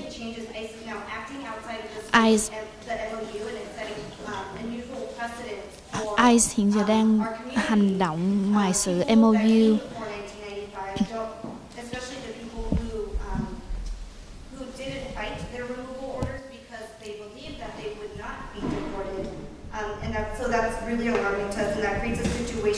Sự đáng lo ngại bởi vì những người đến trước năm 1995 vẫn bị trục xuất bởi ICE. So some statistics that we're looking at is prior to 2017, about 30 Vietnamese people were being deported to Vietnam, and those were post-1995 people. However, in the span of between October 2017 and December 2017, that's a span of 2 months, about 30 people were sent back to Cambodia and Vietnam. There have been 2 major roundups, one in March and one in October. There were about 126 people who were arrested and about 30 who were sent back. And that happened on December 18th, where there was about an airplane full of about 60 people who were deported to Vietnam and Cambodia. The numbers for the number of people that went to which country is kind of unclear because people that were on the plane, some people look Vietnamese or everybody looks Asian to them, so they weren't able to give a very specific number of how many Vietnamese people were actually sent back and how many Cambodian people were sent back. Trong số đó chúng ta không có những số biết là bao nhiêu người Việt Nam, bao nhiêu người Campuchia. Nhưng chúng tôi biết là có 300 người đã bị trục xuất. Đó là một con số rất là cao và chúng ta rất là đáng lo ngại về vấn đề đó.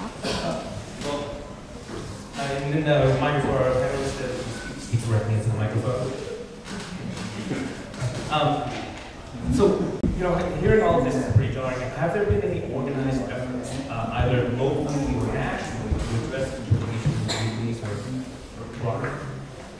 So there are some, a lot of chúng ta muốn biết là những điều này đó là những đề địa phương hay là một toàn quốc. Actually helps with accompaniments to check-ins. Asian Law Alliance is helping with a lot of the deportation issues and motion to reopen. I think Minja is actually working on Liên hiệp a hội few, one or a few right now. Senator này. Lee's office is actually looking to help with post-conviction relief, and they've actually been doing quite a few cases and planning. Chúng tôi đang chuyên về vấn đề là những người đã bị bắt rồi và giúp đỡ những người đó để được trả về tự do. Asian Americans Advancing Justice. They're actually filing class actions. There's, as Beth mentioned, Chúng tôi có nhóm Asian Advancing Justice giúp cho toàn quốc and CREC as well. So those are some of the national efforts. And if we're looking at what like the impacted people can actually be doing at this point, những điều chúng ta có thể làm hiện giờ để giúp đỡ trong vấn đề này như là impacted people can start to be proactive about their cases, so getting their Freedom of Information Act and getting their immigration files pulled. Chúng ta có thể chủ động chuẩn bị những giấy tờ trước hoặc kiếm một người về luật, hiểu về luật để giúp chúng ta đại diện nếu mà chúng ta cần phải gặp vấn đề này, hoặc là ICE đến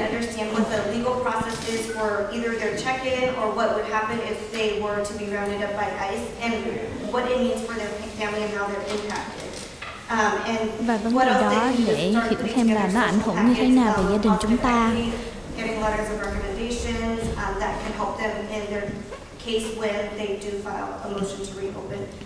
Hoặc kiếm những người đại diện để chúng ta có thể hỏi ý kiến về những việc cần làm.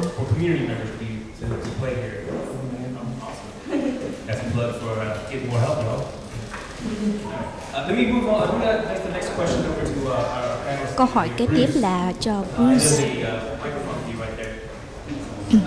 For me, and I'm sure for many people, the issue of specifically deportation, it comes across as more of a Latino issue than a Vietnamese. Thường thì chúng ta nghĩ sự trục xuất này thường liên quan đến cộng đồng của người Latino, người Mỹ nhiều hơn.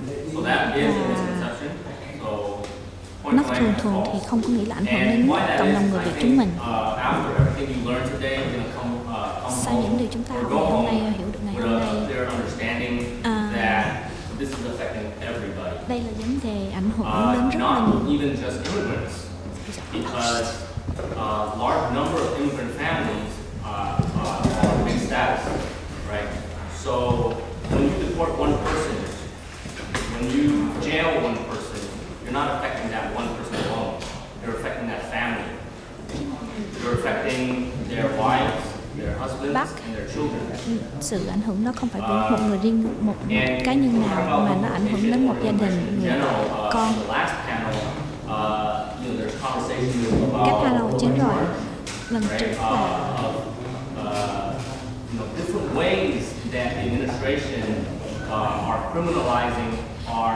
là có rất nhiều cách khác nhau mà ban điều hành đã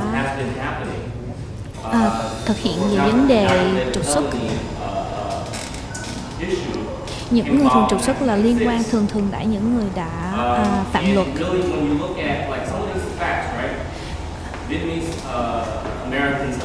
Những điều chúng ta có thể nhìn thấy như là điều này đã xảy ra từ năm 2008. Có những người có thẻ xanh và bị bắt do phạm luật hình sự. Hiện nay chúng ta có 15 triệu người có thẻ xanh. Những người có thẻ xanh này vẫn có thể bị ảnh hưởng bởi luật trục xuất của hiện tại.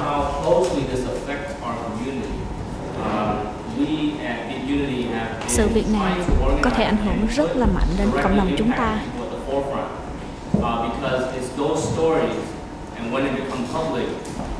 Bởi vì những câu chuyện trục xuất xảy ra trong những năm qua có thể ảnh hưởng rất là nhiều đến cộng đồng của ta, của Việt Nam.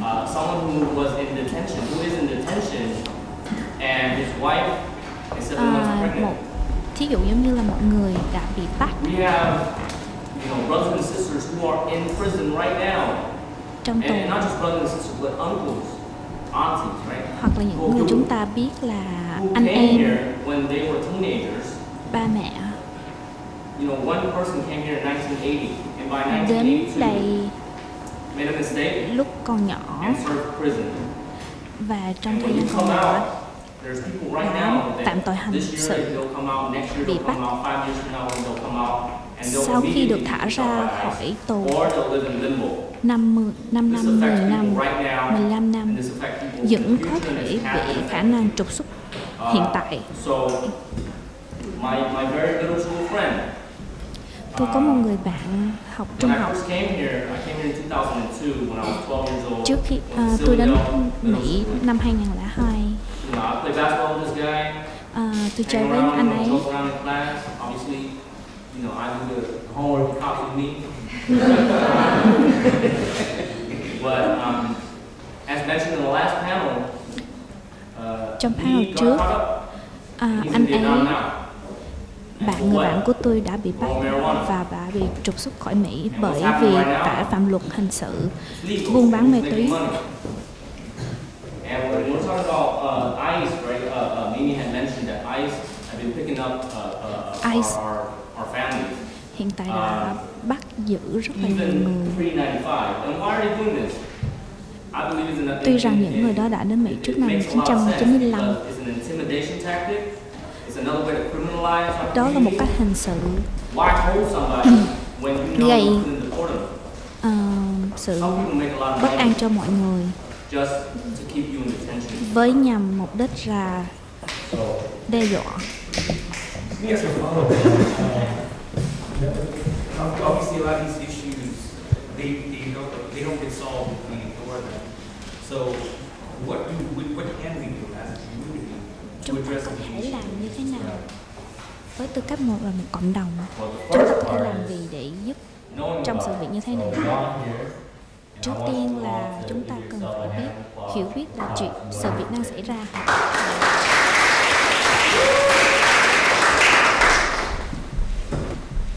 And look around you. I think some of you know each other already, and so that speaks to the strength of our community. Nhìn xung quanh, And that when we stand together, united, quen biết nhau và we can fight against this. tập trung Fight against breaking up để families. And really it's tranh about đấu being cùng chung với solidarity, nhau. not letting people being alone. Because what Chúng happens ta is không nên để folks một get người picked nào up all the đó time. mà You don't know about it. Maybe it happens to chống your lại family chúng ta members, you là don't tell một anybody cộng about it, đồng, and it just goes away. là một You know, nhóm. maybe you have a case.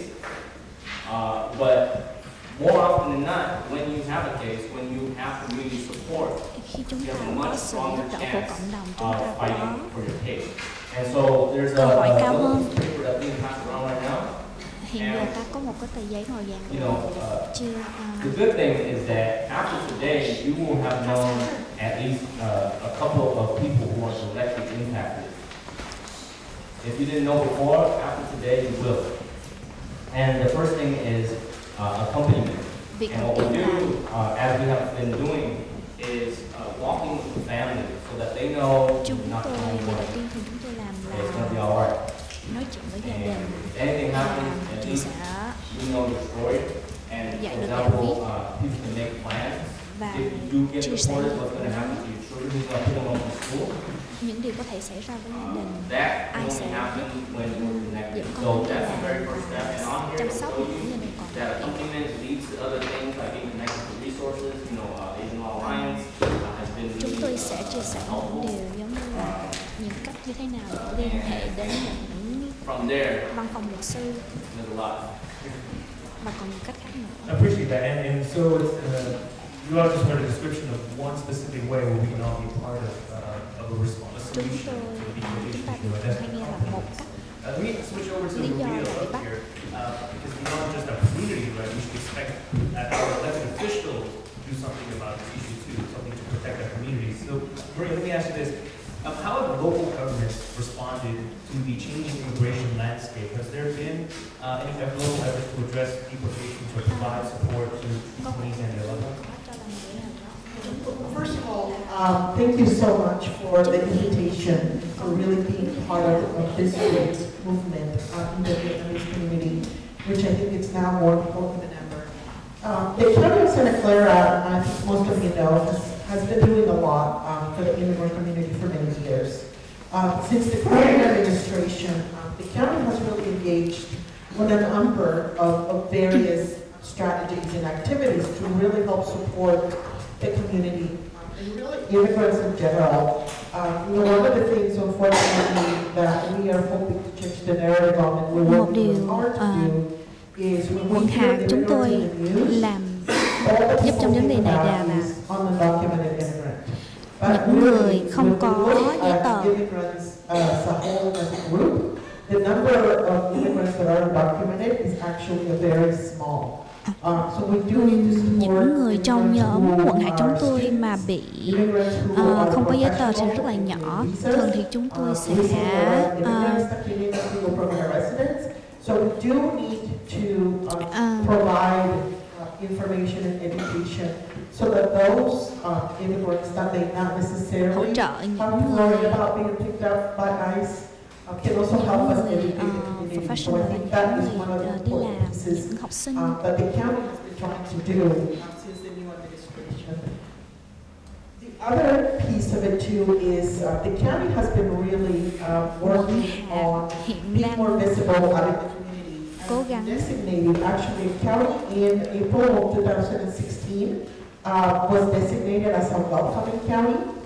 Which means it was a strategy by the Obama administration to really be able to establish and let the community know that you are welcome in the county, no matter where you come from, no matter what country, how long you've been here. Chào đón những người không có giấy tờ đến quận hạt của chúng tôi. I think we all know that even though all we hear in the news is the bad things that supposedly the immigrant community does, we all know that the number of those that actually do commit crimes, it's really not even, it's such a small number that we should be celebrating probably 99% of immigrants who are those that contribute the most to our community. Điều sẽ có một cái ý kiến nghĩ rằng là những tội hình sự thường là xảy ra trong do những người di dân, nhưng thực ra đó số rất là nhỏ, chúng ta không nên nghiêng về phần đó. Vào năm 2017, quận hạt challenging his January 25th, 2017 executive order, which really intended to deny federal funds to local jurisdictions who were actually providing services. The county has also joined quận hạt chúng March tôi 2017 with the cities of Chicago and bắt New tay York với Chicago, thành phố Chicago and New York để tranh đấu cho sự travel ban là về việc trục xuất, không cho những người rời khỏi nước Mỹ trở ngược lại về nữa. Caused by the executive order in which the president had filed, provided in January of 2017, which penalized sanctuary cities or counties, which is one of the things that was described earlier. Beth actually described what those means, and I think one of the biggest pieces and the most important that when a lot of people hear the word sanctuary and when we hear the administration sort of say they're harboring criminals, it really has nothing to do with that. It's more of like actually making sure that people's constitutional rights are not being violated. Quyền lợi của một con người không we hear Jeff Sessions say, the counties or jails are harboring criminals. When it's actually by the fact that they are these requests for retainers. Khi mà sự việc bắt phải bị bắt những người voi quận hạt tù Đó chỉ là một cái sự đòi hỏi của ICE mà thôi. They have been identified of what their release date is going to be, so we can come and talk to them and pick them up.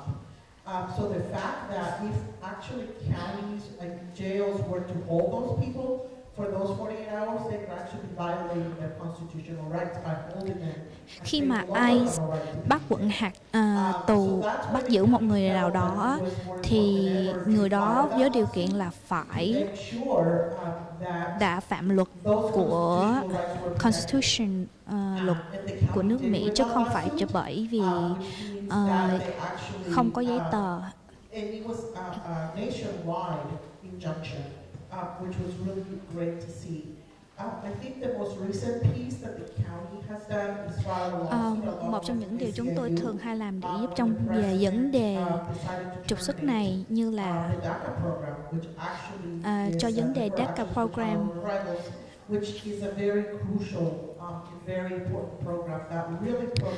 đây là một program rất là quan trọng đối với chúng tôi.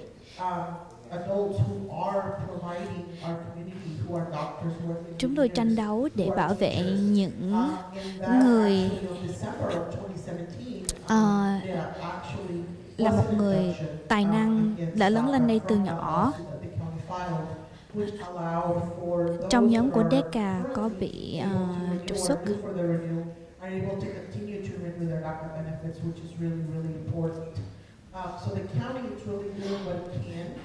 Legislatively, which I think is one of the parts that we are able to do. So we will continue to work with our county council and really fight the Trump administration legislatively. Chúng tôi sẽ tiếp tục fight Trump để bảo vệ những em trong nhóm của DACA này. Có một câu hỏi kế tiếp cho Maria là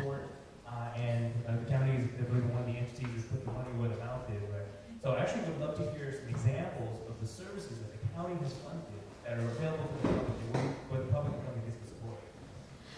Chúng tôi muốn biết về như một điều mà quận hạt đã làm, đã tài trợ về vấn đề trục xuất này.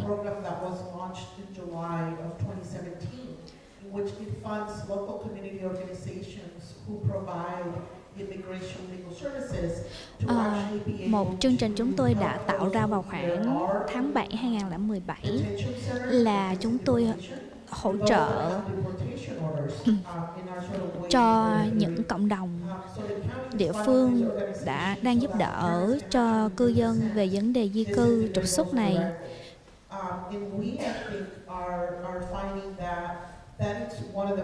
Bằng cách tài trợ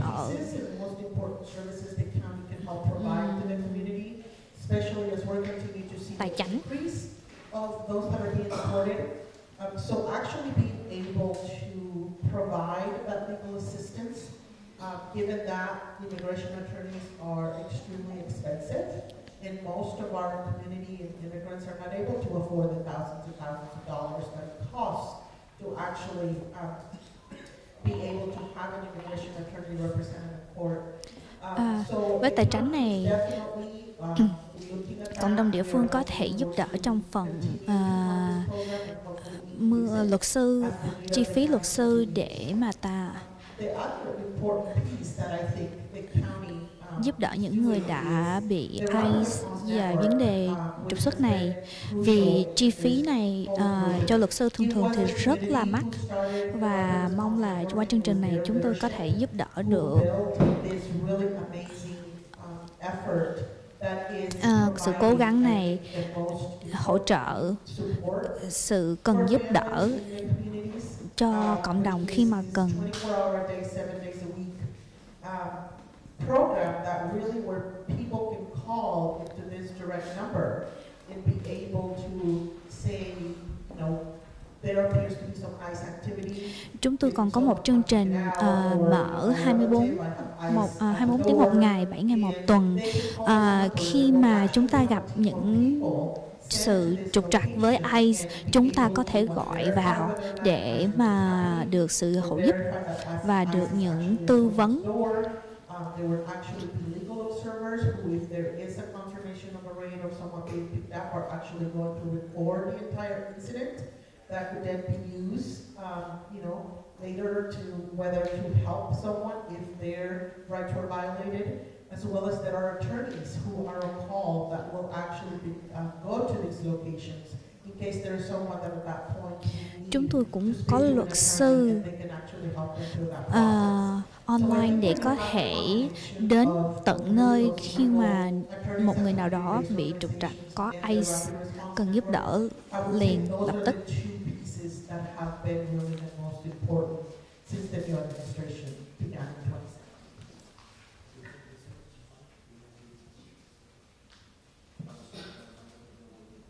Yes, thank you. The services actually are being provided. The service, sự hỗ trợ hiện đang được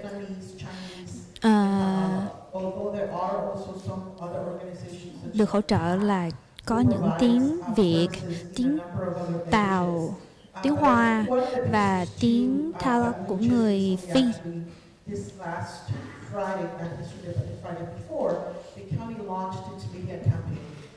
Which is really geared to letting the community know that the county of Santa Clara is here to support you. And as it was mentioned, chúng tôi rất là muốn nói rằng cho hiểu biết là cộng đồng là quận hạt đang 100% hỗ trợ cộng đồng. Và tôi khuyến khích mọi người truyền lan rộng những tin tức này.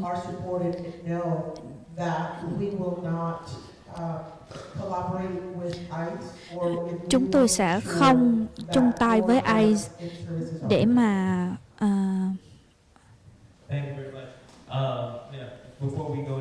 bất quyết quyền lợi của một công dân nào.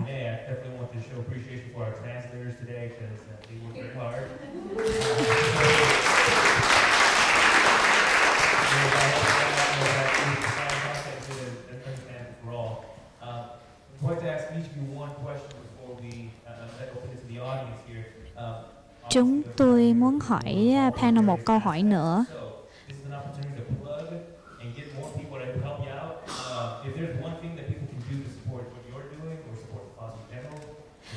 Nếu có một điều nào đó chúng tôi có thể làm hoặc là để hỗ trợ về vấn đề này, bạn sẽ làm gì?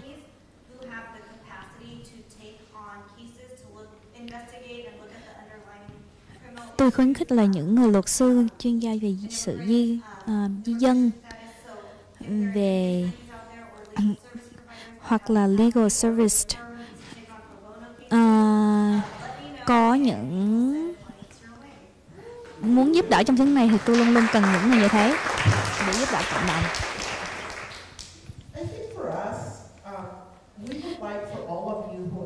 Cho quận hạt chúng tôi thì tôi muốn mọi người trong cộng đồng Việt Nam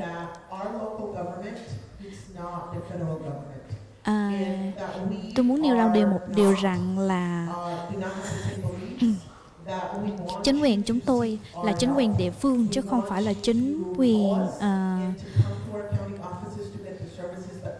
toàn quốc. Chúng tôi sẽ luôn luôn hỗ trợ và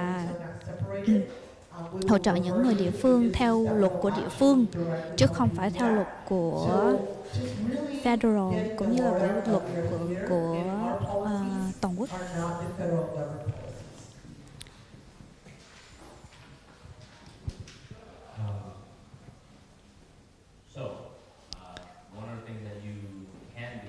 Một điều bạn có thể làm là tham dự trong cộng đồng Việt Nam.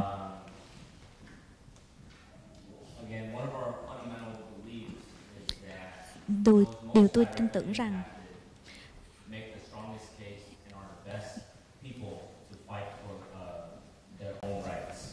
là mọi người phải tự tranh đấu cho quyền lực của mình.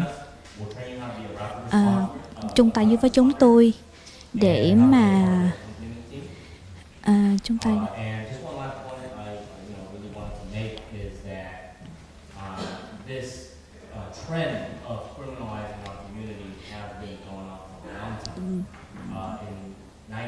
Cái điều trục xuất này đã xảy ra rất lâu trong cộng đồng.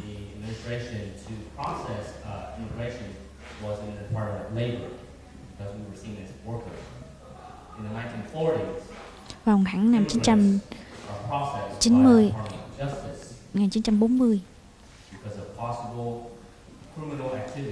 because những tội hình sự hoặc hành động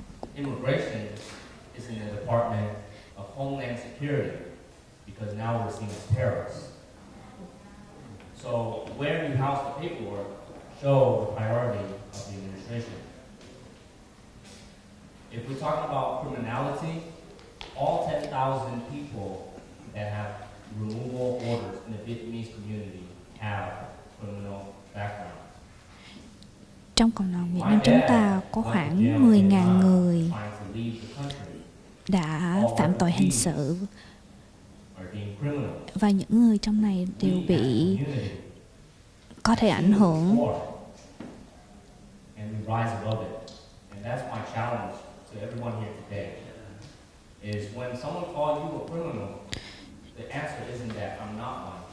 Khi một người ai đó gọi chúng ta là một người criminal thì chúng ta nên đứng lên và tranh đấu cho quyền lợi của mình.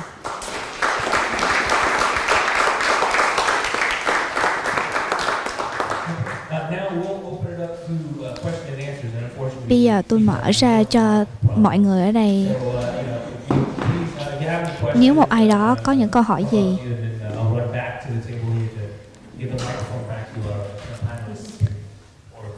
thì giơ tay lên.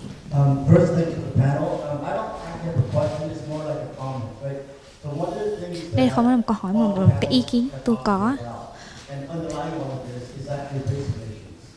And the ways in which the United States has always been sort of like a white country to begin with, and now because of the browning of America, there's a tremendous amount of fear, and people are being targeted, right? So I think that one of the things that if you look at, for example, the attacks on women, the attack on the LGBT community, the attack on immigrants, the attack on the environment, the attack on criminalizing that we talked about this, the attack on the justice system, the attack on education. Tôi cảm thấy những sự việc xảy ra này là những sự attack, là những nghiêng về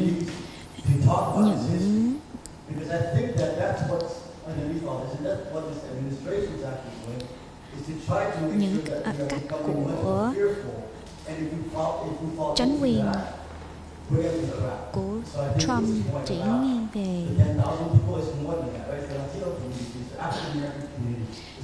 về những nhóm người Asian.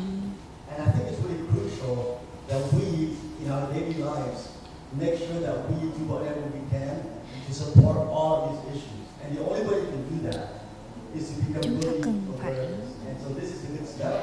But I think the challenge, and I say this a little bit more, is how do we then rise above all this to make sure that we understand that it's not just an attack in our own community, but in all communities.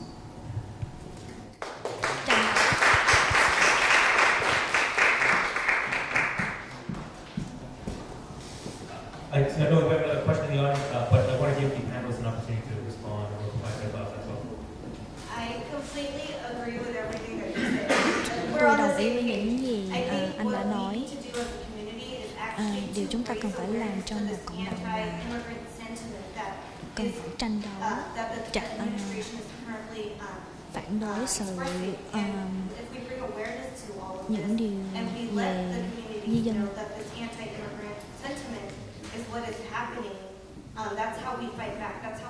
Chúng tôi cần phải tranh đấu để thay đổi.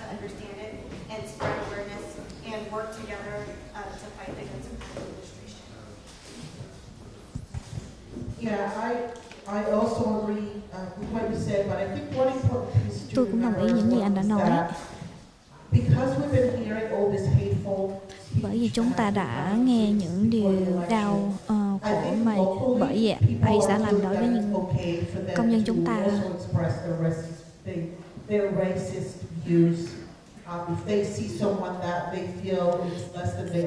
Khi một ai thấy mà mình không nhỏ hơn, khi có thường những người trong,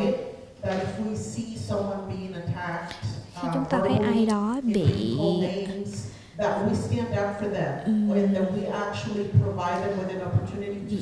bị ăn hiếp bởi đau đàn áp do sự ganh ghét trong cộng đồng, thì chúng ta nên đứng lên để mà cùng đấu tranh và giúp đỡ lẫn nhau để chúng ta có thể lên đồng quốc.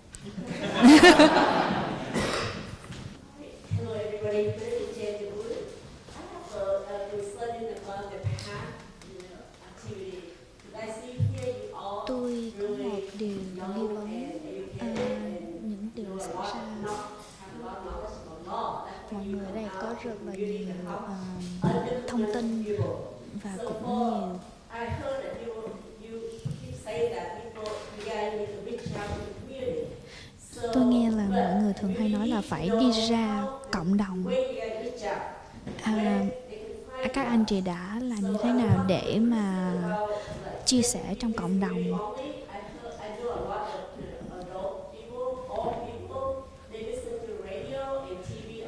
Các anh đã đưa ra cộng đồng bằng thế nào? Các anh có chương trình gì như là trên radio, trên TV?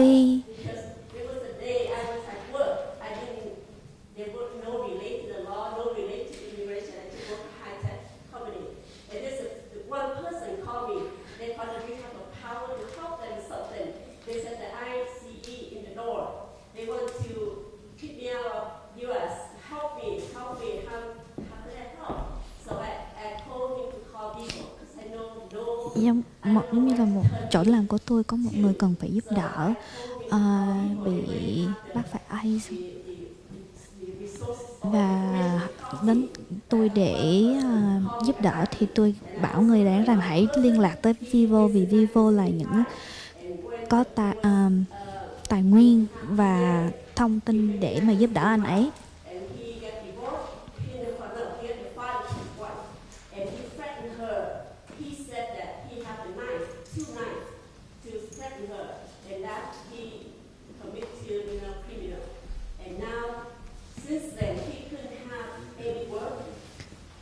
Tôi có một người bạn đã ly dị và anh ấy đã phạm luật bằng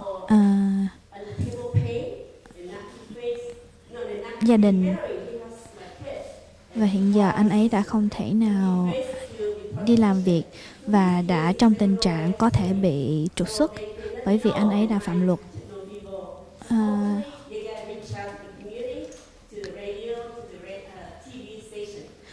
Tôi mong rằng các anh chị sẽ truyền đạo thông tin này qua đài radio hoặc là TV để chúng tôi có thể hiểu biết nhiều về nó thêm.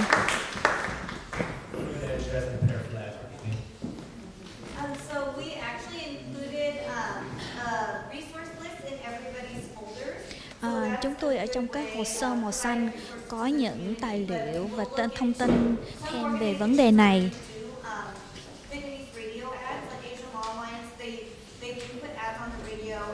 Chúng tôi cũng có thể, chúng tôi đã từng bỏ ad trên radio và TV. Chúng tôi có thể hỗ trợ thêm tài liệu nếu bạn cần, và sẽ gửi thêm tài liệu đến nhà nếu bạn cần, và bạn có thể dùng đó để chia sẻ cho mọi người.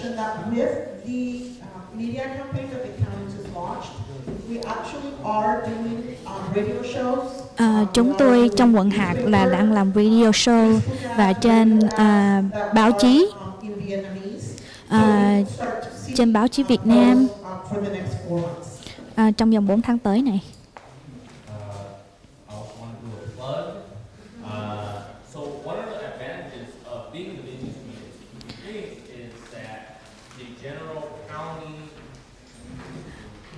Một quyền lợi chúng ta có trong cộng đồng Việt Nam chúng ta là chúng tôi có một nhóm để giúp đỡ nếu mà ai đã đến nhà bạn Khi bạn cần giúp đỡ, bạn có thể gọi đến chương trình này và chúng tôi sẽ gọi người đến. Chúng tôi sẽ có người Việt nói chuyện và giúp đỡ bằng tiếng Việt.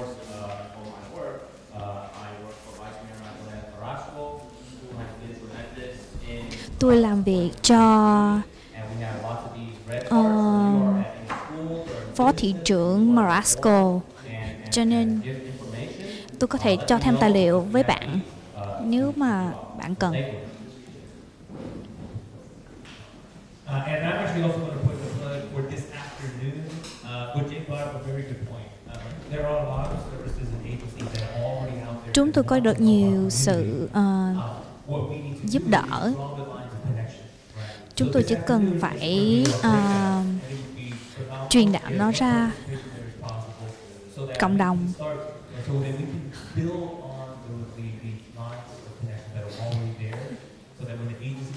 để chúng ta có thể liên hệ với mọi người. Chúng tôi có thêm những thêm bàn vào chiều ngày hôm nay. Nếu mà muốn thêm tin tức thì xin ở lại. Thank you for today. I'm a half Asian, half Latino, second generation American who's not bilingual. How can I help? Tôi là một người trong nhóm người Latino và tôi muốn hiểu là có cách gì để tôi giúp đỡ cho cộng đồng người Việt.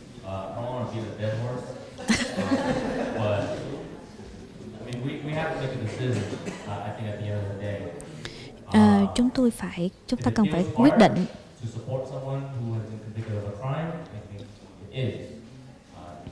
là chúng ta có muốn bảo vệ một người nào đó đã từng phạm luật.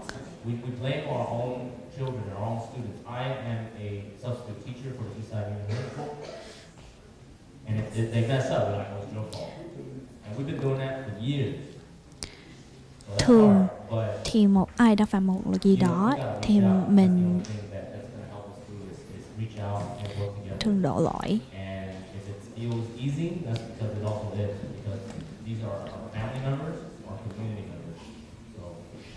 cho người thầy.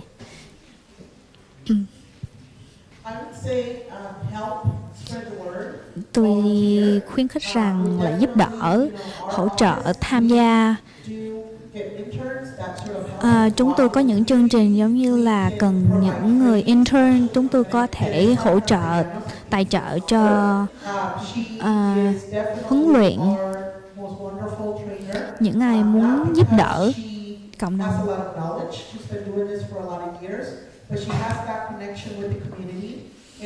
Chúng tôi có một người đại diện ở đây có những hiểu biết rộng về vấn đề này. Nếu bạn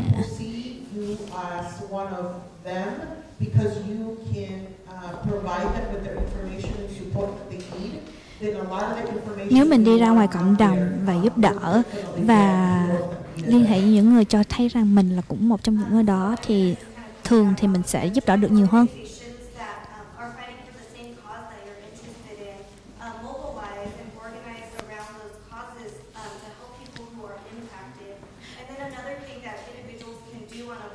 Chúng tôi có rất là nhiều nhóm để chuyên giúp về vấn đề này, mà cũng có thể những riêng cá nhân đã rất là muốn giúp đỡ.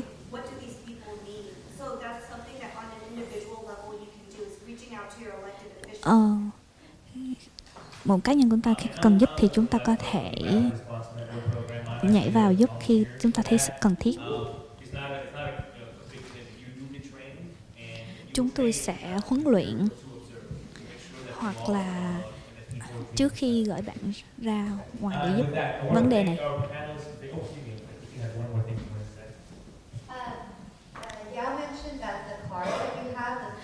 Cái thẻ vàng mà bạn đang cầm trên tay có một cái số number, số phone để gọi. Chúng tôi muốn cảm ơn các cô chú bác đã đến ngày hôm nay. Xin lỗi là chúng tôi phải nói chuyện cái này bằng tiếng Anh vì nó là một vấn đề rất là khó để mà nói bằng tiếng Việt.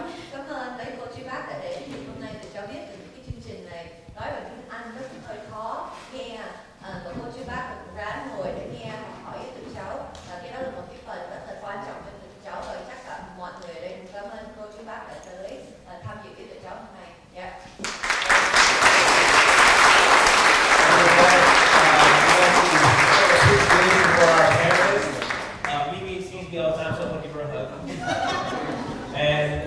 for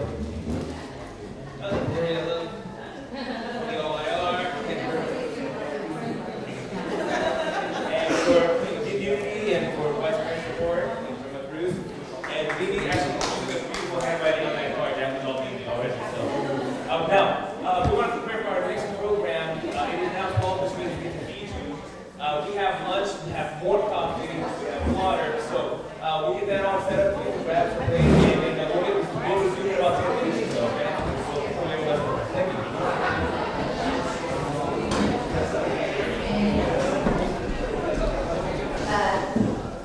That had time to join us today. She's very busy. She is the Vice Mayor of the 10th largest city, Vice Mayor Magdalena Carrasco of San Jose. And then also joining her will be our two Vietnamese American staffers for our county offices, Ms. Betty Yu with Cindy Chavez and Untitled with Dave Cortez, faces that we see. So why don't you guys both come out with the Vice Mayor's talk.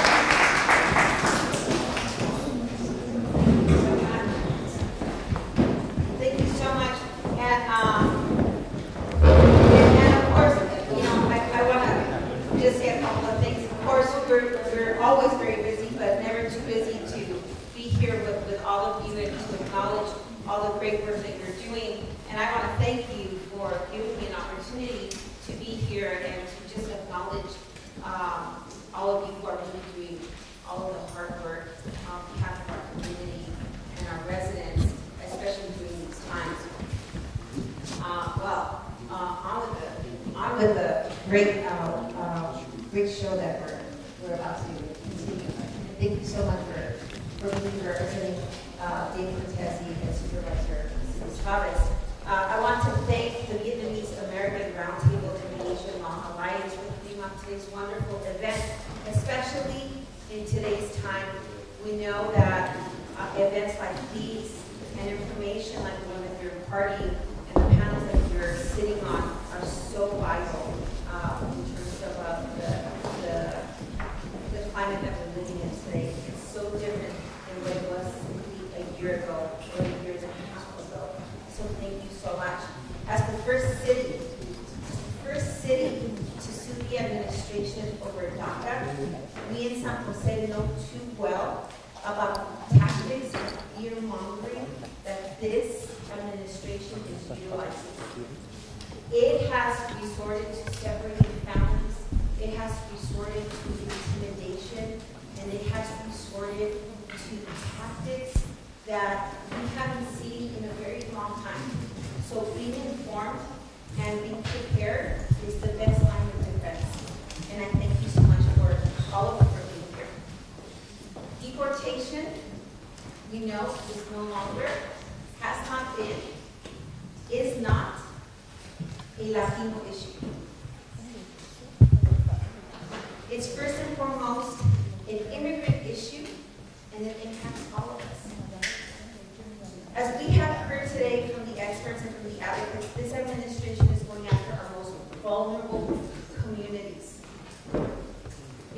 Whether you are a refugee seeking relief from disasters, or a DACA student, or if you're trying to reunite with your family members, this administration has put its target straight on your backs.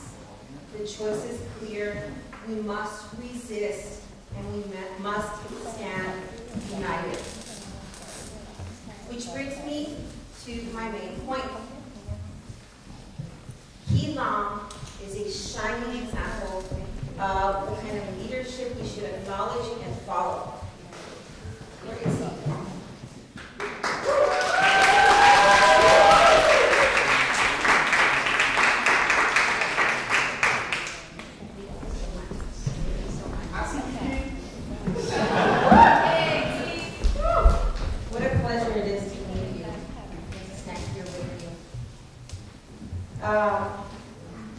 As a child, he long came to the United States as a refugee and was placed in an environment that normalized violence. Before he turned 18, he was caught up in a system and spent the next 23 years years of his life in prison.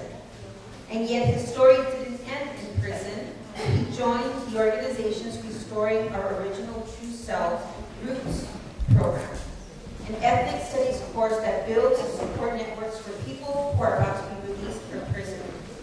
He was released on parole in April 2016. When given the chance to succeed, immigrants thrive. Today, he is the re-entry coordinator at the Asian Prisoner Support Committee, a nonprofit organization based in Oakland, helping other former prisoners adjust to their new lives after they are released. His story and numerous other stories of immigrants who have turned their lives around should go to show how cruel and unjust this immigration system is. It should also go to show that we can achieve when we work together. As a former school board member, and as a mother of 4, and as someone who worked through college helping children transition from juvenile hall into what we call the real world, I'm very grateful. Very, very grateful for all the work that you do, and you're a hero to all of us.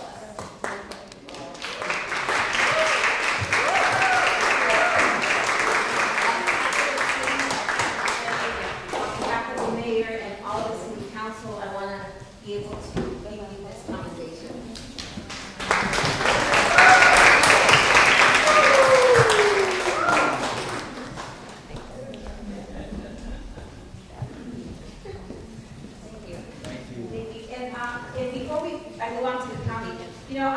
There's so many people here that work tirelessly every single day advocating for our community, but I have to give a shout out and I have to acknowledge Jane Doe. She is a constant advocate in the city of San Diego. Please make sure that we give her a round of applause today.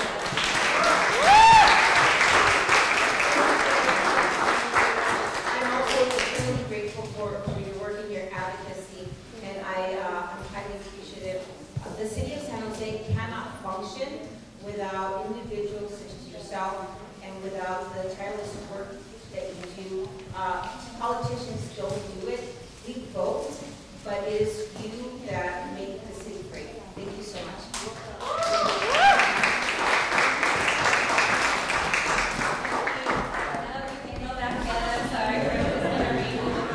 Oh my God. Yes. So at this time, I'm just going to ask all my county family to come on up here. Sorry, I know you're in the middle of San Diego. Are there any other county service people in the audience? Yes, here we go. So, my name is Betty Yun we're here on behalf of Supervisor Cindy Chavez. On behalf of Supervisor Lucretia. And I wanted to bring all my county family members up here because this is what we're working towards. So different offices, every part of the county stands by our immigrant community members, no matter what we've done in your past. You've paid your debt. And for too long, the model minority myth and the ongoing criminalization of Latino immigrants have kept our issues of deportation and immigration invisible. But if you're invisible no more, thanks to organizations like the Vietnamese American Round Table, thank you, and the Asian Law Alliance, and for activists like Keith. So Keith, we stand with you literally, and we surround our immigrant community in values, in spirit, and through all the work we do, I can tell you, Teresa and John work night and day to make sure that we keep the promise of an open community, of a safe community to all vulnerable members of our county.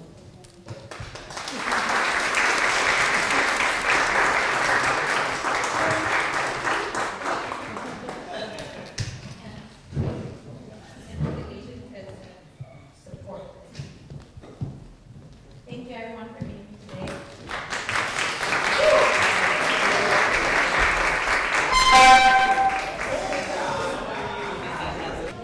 Good afternoon, everyone. I hope that you had a chance to grab some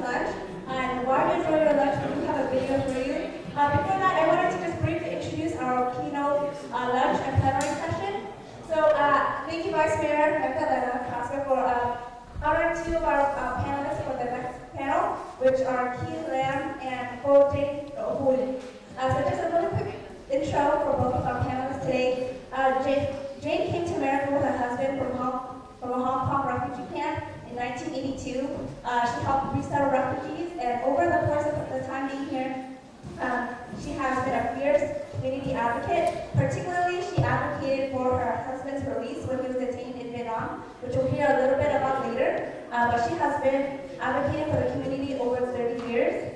Key Lam, as we just heard, he came to the United States also from Hong Kong, and at a very early age, he was caught in the criminal justice system. After serving 23 years, he has now been working with Asian Prisoner Support Committee, and he founded Ethnic Studies program in San Quentin.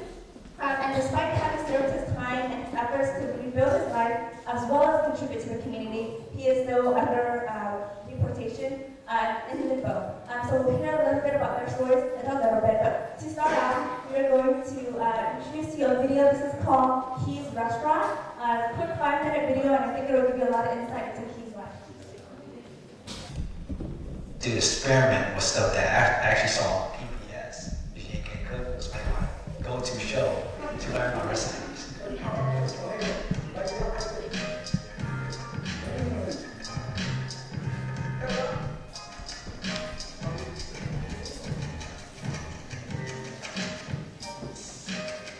Everybody always told me to just open up a Key's restaurant inside. For a little brief period, I actually opened up a restaurant inside the prison, and I was charging just like $4 for a small bowl. But only problem is I stopped cooking because it was just the order was just too much for me to do. The preparation part was the longest of cooking for me because we don't have access to like a knife. We modify like can lids and plastic knives. For me, it's not just making something to eat, but it's also like connecting to my roots. Like where did I come from? You know, I feel like preparing the food alone was my form of meditation. I was born in Haiphong, Vietnam. We fled the country in 1978. Me, my mom, my dad, and a whole bunch of villagers. We were stranded in South China Sea for 6 months before we was rescued by some fishermen.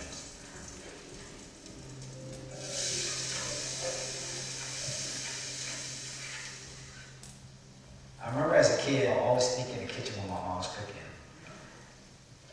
Watching my mom cooking and smelling the aroma of the food really was home for me. And so whenever I think of food, I think about home.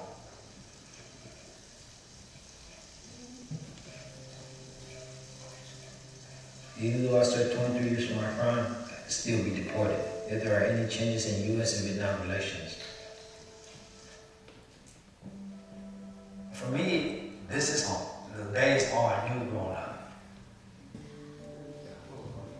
For me, go back to a country where I don't know no one, it's scary to be in this state of not knowing.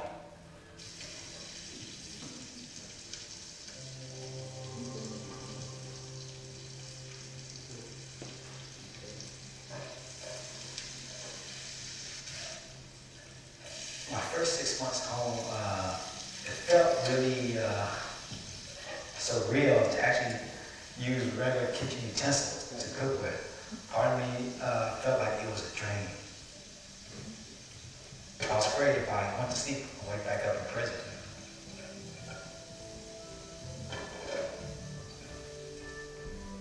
And when I'm cooking, I was zoned out. It was like part of me is letting go.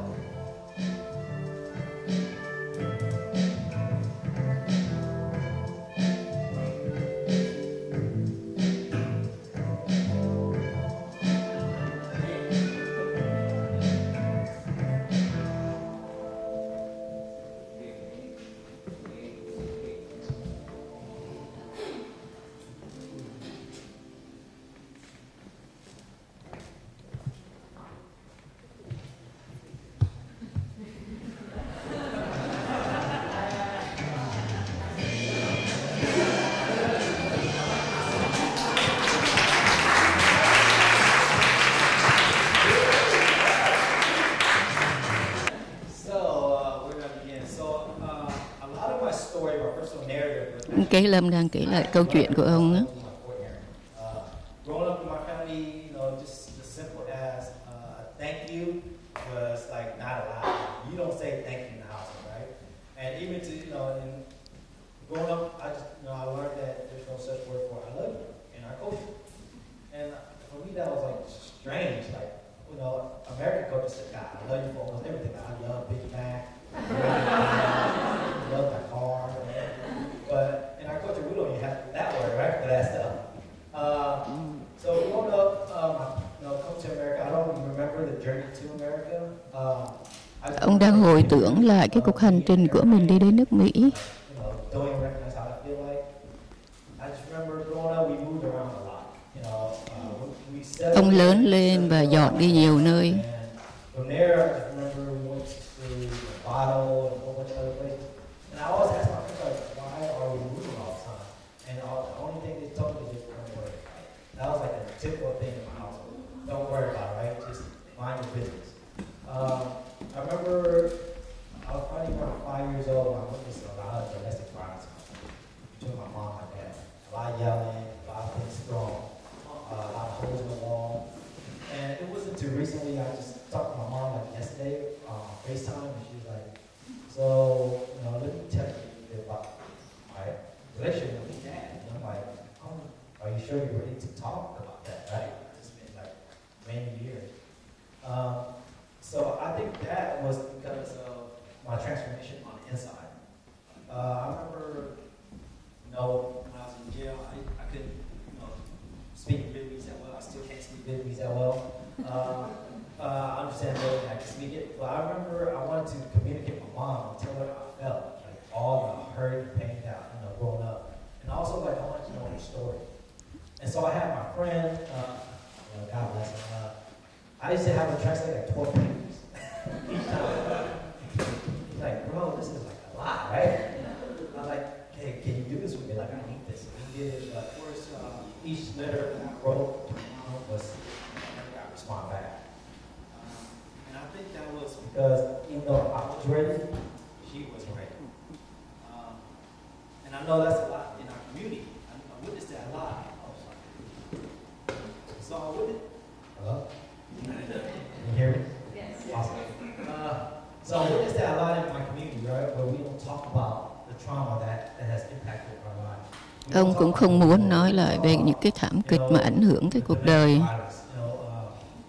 One of the things that I learned in my, you know, in Fort Henry was that my mom, as we were fleeing Vietnam in 1978. Gia đình ông đã rời khỏi Việt Nam năm 1978. Like literally like a boat away. And I asked my mom, like, how do you feel about that? She didn't say nothing. All I saw was tears welling up in her eyes. And even to this day. Khi mà ông hỏi chuyện mẹ ông về cái việc về cái chuyến vượt thoát thì mắt bà rưng rưng nước mắt. Bà không có muốn nhắc lại.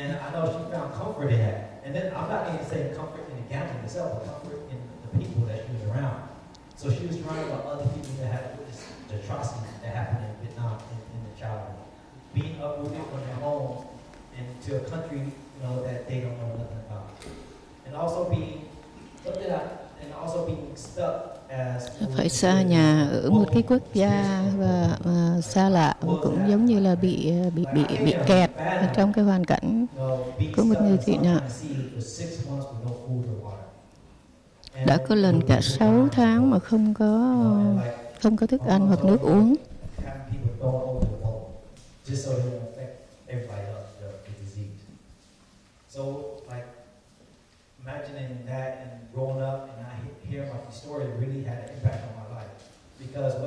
Lớn lên, ông lớn lên và những cái câu chuyện như vậy đã ảnh hưởng đến cái cuộc sống của ông. Về tinh thần cũng như về thể chất. Thành ra ông tự lớn lên.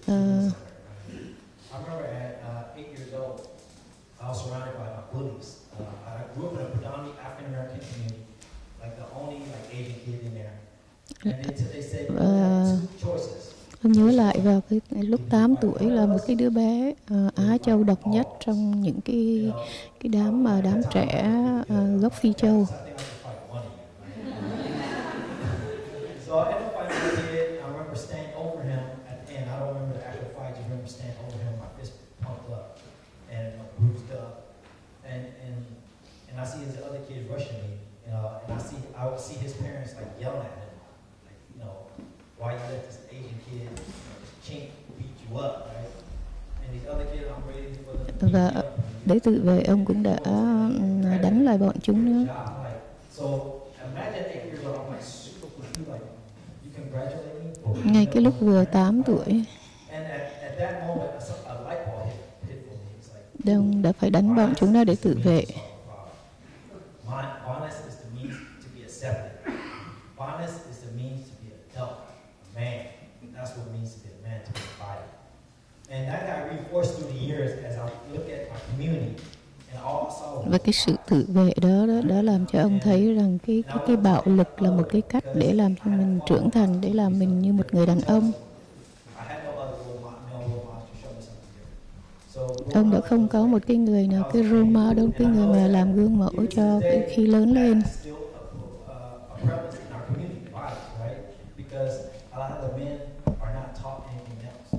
So I learned that part of that is that historical trauma, and something we'll talk about later. Yes, thank you so much, Keith, for sharing what it is like from a child's perspective. So Jamie, you can talk. I know you're a little bit older when you came, and you can share that. Và bây giờ đến phiên cô trên đỡ bùi. My story way different with kids. Sorry. Cô kể về câu chuyện của gia đình cô. When there was early 20, and me and my husband now, back then we did the kids, so we managed and arrested and kept him from Vietnam. So fortunately we. Lúc khoảng trong những cái tuổi 20, cô và chồng của cô đã trốn thoát khỏi Việt Nam. And then we stayed there for 7 months. 7 months we in the refugee camp. Đã ở trại tị nạn 7 tháng. My brother who came here in 1975, he sponsored us here. So Và đã được bảo trợ qua nước Mỹ. By ourselves. Just like adults, we was in early 20s. And later on we had the first child in Virginia. So he's now a restaurant. Sau đó họ có người con trai đầu tiên. Người đó hiện đang ở Virginia.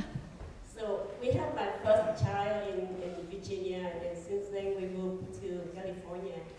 And then this is a long story. Và họ dọn đi California. Đây là một cái câu chuyện dài dòng. Not by airplane, by boat, in the dark night. That nobody can see you, nobody can know that you leaving, you escaping. So Cô Jane đã kể lại cái chuyện vượt biên bằng biển, lén lút vượt biên thì không có ai thấy.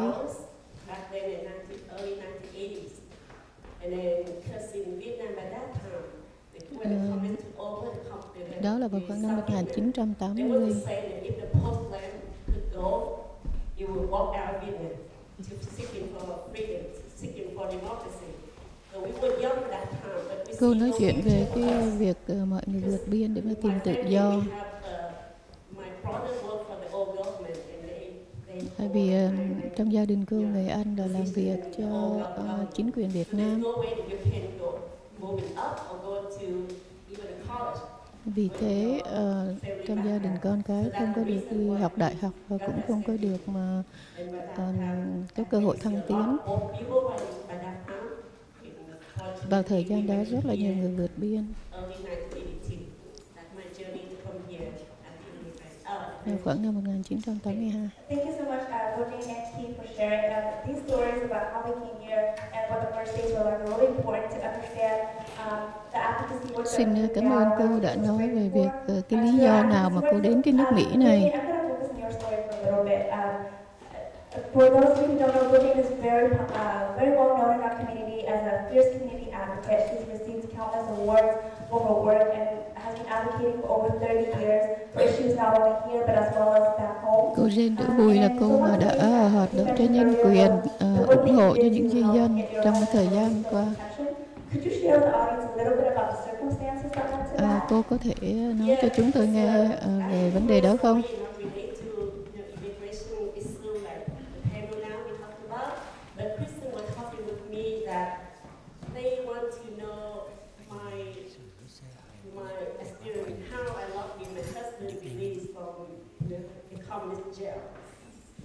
So the story that we shot in year 2006. In year 2006, we've been here, which means we've been here for 25 years. And it was a summer vacation. Năm 2006, tức là chúng tôi đã ở đây khoảng 25 năm. And to let my younger kids be able to learn Vietnamese. I have 3 kids. So at that time, Tôi có 3 người con. So we tried to make time to go back to let my kids know Vietnam, know people, know language, know culture. Tôi muốn cho mấy đứa con của tôi trở lại Việt Nam để biết về ngôn ngữ, về văn hóa. Và chúng tôi đi về Việt Nam để mà nghỉ hè, và chồng tôi cũng đi.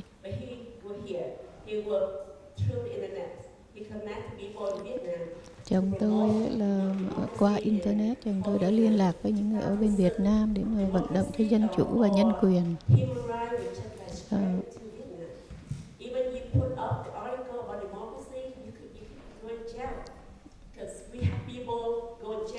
Ngay cả khi mà chúng ta chỉ cần post một cái bài mà về dân chủ ở trên net là đã ở bên Việt Nam là đã đủ để mà phải vô tù.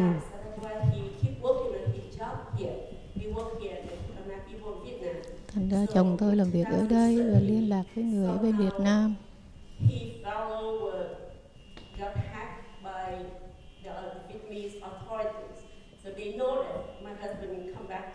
Khi chồng tôi đi về Việt Nam là cảnh sát, công an Việt Cộng đã biết và họ theo dõi chúng tôi.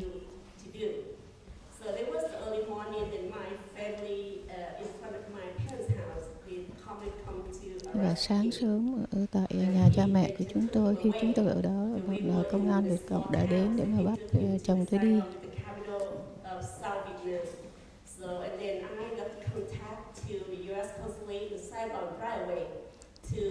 Cô Trên Đỗ Bùi đã liên lạc với tòa lãnh sự Mỹ ở Sài Gòn ngay lập tức để cho họ biết rằng là chồng tôi đã bị bắt.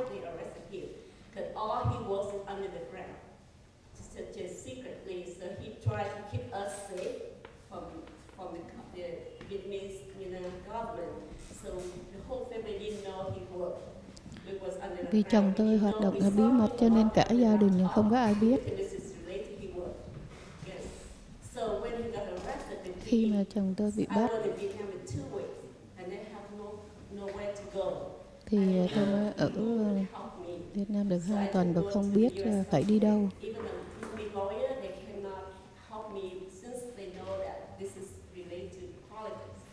Ngay cả tòa lãnh sự cũng không thể giúp được chúng tôi.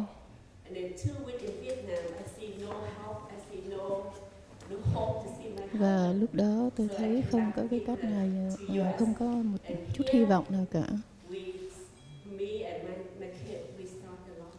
Và trở lại nước Mỹ này, tôi và các con của tôi bắt đầu vận động hành lang.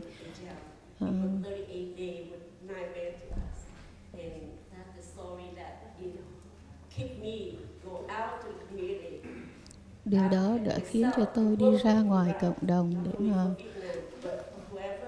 gặp gỡ bất cứ cái người nào mà có thể giúp.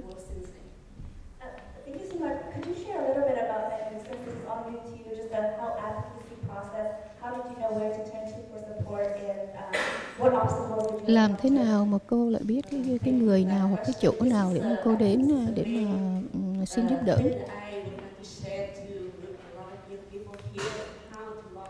Tôi muốn chia sẻ với mọi người làm thế nào để vận động hành lang, làm thế nào để mà gặp gỡ người này người kia để mà vận động.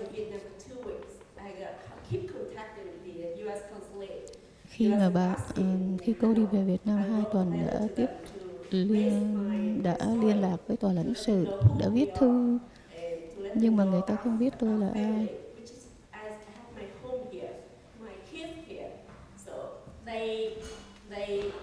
Back then they said that my husband Paris, he went to Vietnam to bên Việt Cộng họ đã cho rằng chồng tôi là kẻ khủng bố, là trở lại Việt Nam để mà khủng bố. And we didn't accept it in Vietnam. When we go to Vietnam, didn't accept it. We bought the U.S. probably back in Vietnam. When we go to our house here, cô đã tiếp tục đưa cái câu hỏi là tại sao họ bắt chồng tôi, và chồng tôi không phải là kẻ khủng bố. Chồng tôi là vận động cho nhân quyền, cho dân chủ, không phải là kẻ khủng bố.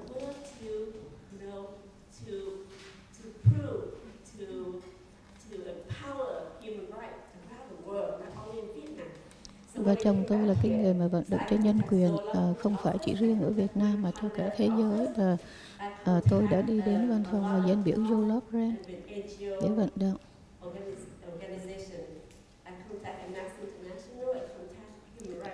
Tôi cũng vận động với lại tổ chức ánh sáng quốc tế và tổ chức theo dõi nhân quyền quốc tế.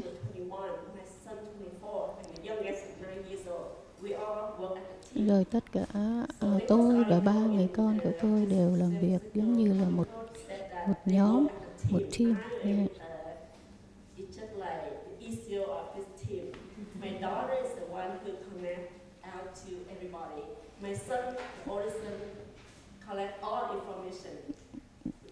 Thì con trai lớn của tôi là thu thập tin tức, con gái của tôi là liên lạc với tất cả mọi người, những người có thể liên lạc, và cái người con út của tôi là nhắc tôi là phải ăn uống, giữ gìn sức khỏe để mà có thể là tiếp tục.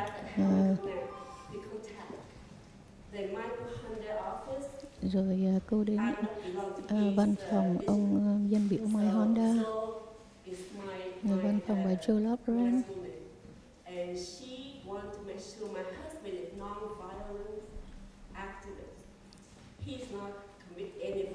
Và bà Goodlatte Bill cũng đã chứng minh là ông Đỗ thành công, tức là không có phải là cái người bạo động, ông chỉ là cái người mà vận động cho dân chủ nhân quyền.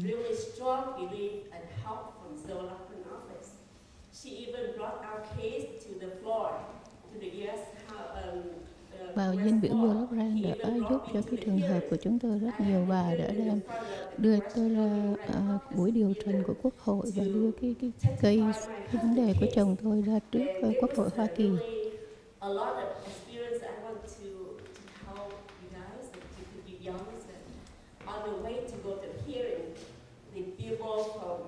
Và khi mà bà ra cái buổi điều trần đó là có rất nhiều người từ những cái văn phòng chính phủ gọi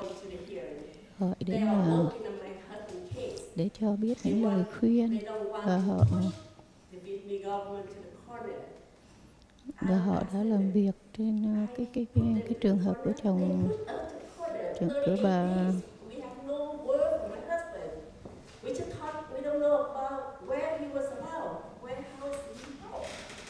Và có nhiều người thì bảo là họ không muốn dồn chính phủ Việt Nam, chính phủ Cộng sản Việt Nam vào chân tường. Nhưng mà bà Jane Đỗ Bùi đã nói là chúng tôi không có làm cái gì cả, mà chính là họ dồn chúng tôi vào chân tường.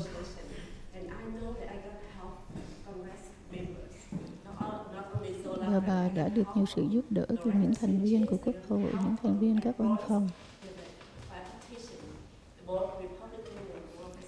Cả những cái thành viên của Đảng Dân Chủ và Đảng Quốc hội đều giúp.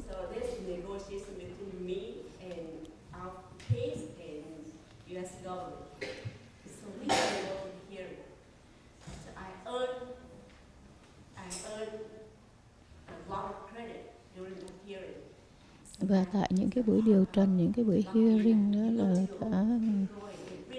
đã gặt hái được nhiều, và đã đưa cái case của chồng tôi ra trước công chúng. So I'm going to thank you for sharing that story. We're going to take it from a different lens. You also have a story of advocacy coming from the bây giờ trở lại với ông Kế Lâm. In that short film, you shared that you have some experience with uncertainty living under the threat of living deportation. Can you tell us a little bit about what that journey has been like for you? So when I was like me, my story is like a story of many other that's in my same shoes. We're considered stranded deportees. I don't know if you guys ever heard that term, but it's a new term that I just learned.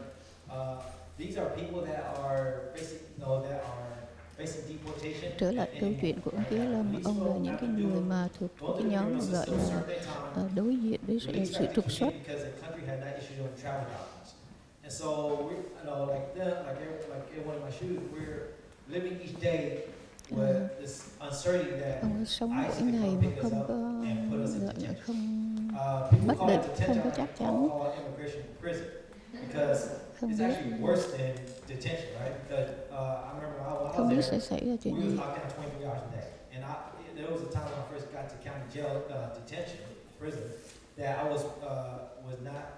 Có thể là vào người tù của cái gọi là jail detention, là cái nhà tù mà dành cho những người mà bị trục xuất. My journey to advocacy started actually when I started looking at myself, looking at the trauma in my life. Like, but one of the things, like, why did I commit my crime? Like, what led me to commit this crime? And that took a lot of work of self-reflection, looking back, like. Ông cũng đã tự đặt cho mình những câu hỏi và tự nhìn lại mình. Ông nhìn lại mình đã đến từ đâu.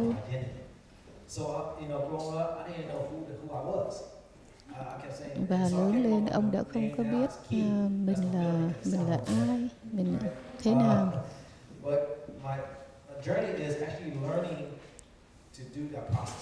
Nhưng mà cái cuộc hành trình của ông là học hỏi mà từ những cái vấn đề của gia đình.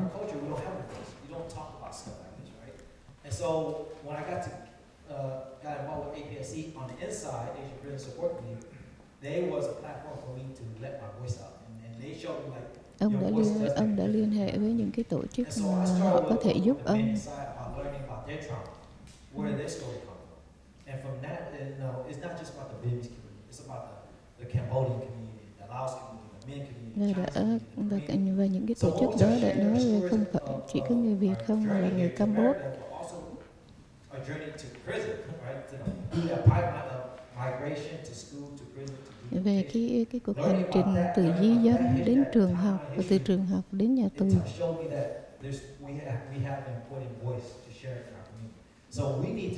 Và chúng tôi đã học hỏi để mà tìm cách nói lên tiếng nói của mình.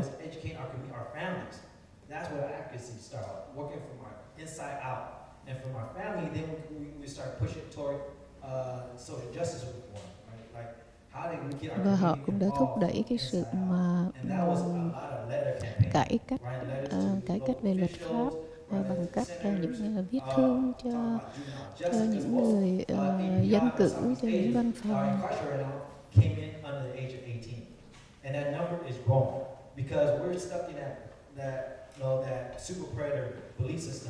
And also that minority that Asian people are smart, right? So when Southeast Asia committed crime. Và cũng đã có một cái sự nhầm lẫn là cho rằng là cái người Á Châu lúc nào cũng là rất là thông minh.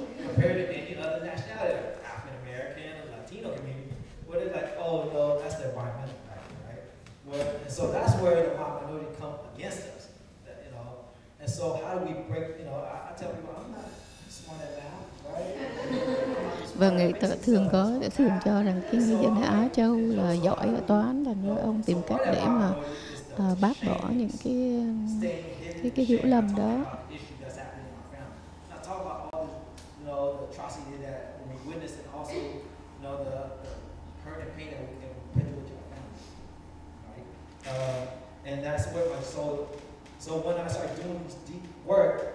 Ông đã bắt đầu làm việc.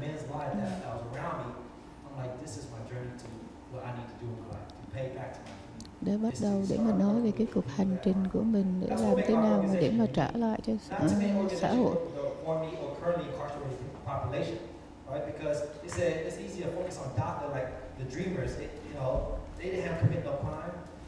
Ông nói chuyện tới những cái người mà những cái người Mỹ mà gọi là trong cái chương là dreamers, So it's easy to judge a person, right? Until you really get to know a person. So part of me, like the advocacy journey is educating our community, and also not just educating, but like.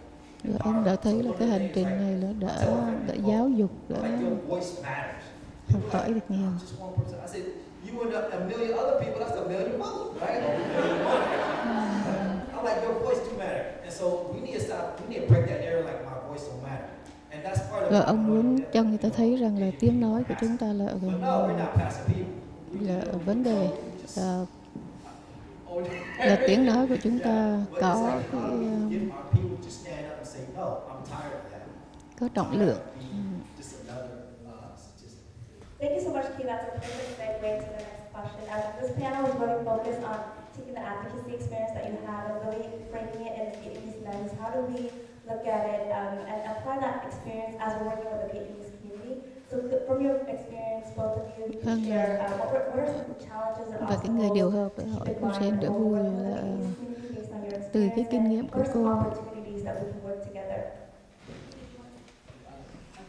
Từ kinh nghiệm của cô làm thế nào mà để chúng ta có thể học cách mà cùng làm việc với nhau. I learned that there's a gap between generation. Like I want to talk to the young person here. He said that he came here when he was really young, and then he asked me that you are 1.5 generation or one generation. I have no idea what does that mean. So he just educated me. He said that whoever born here, the Vietnamese, I'm talking about the immigrant, the Vietnamese, who born here, generation one, right? And he come, I forgot again. So actually I came here when they were 20s, early 20s, so I have opportunity to understand. Cô Jen đã đến đây vào trong những cái năm đầu của tuổi 20. Vì thế cô cũng có cái cơ hội để mà hiểu về những cái người di dân mà trẻ, cũng như những người di dân lớn tuổi.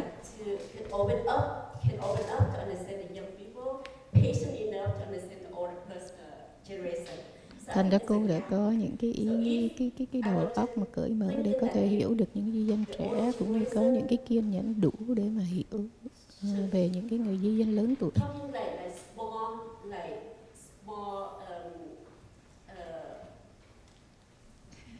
Small aspect like family. So I think family, in the family level, parent and kid, if we could watch the same movie together. Tôi đang nói chuyện về trong gia đình, cha mẹ cũng như con cái cùng xem phim, cùng theo dõi những cái trận thể thao.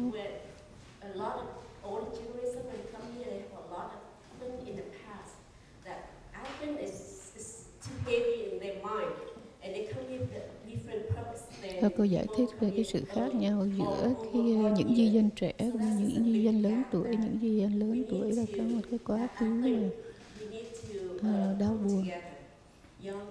Vì thế, theo cô, thế hệ lớn và thế hệ trẻ nên cần làm việc với nhau, cần sinh hoạt chung với nhau.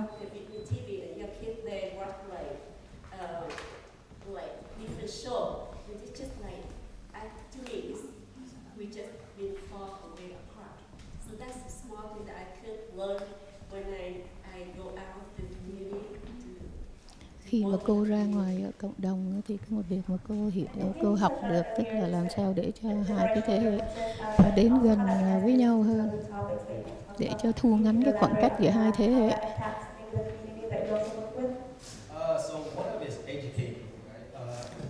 Và đối với ông Kế Lâm, một cái việc quan trọng là cần phải educate, cần phải giáo dục người ta.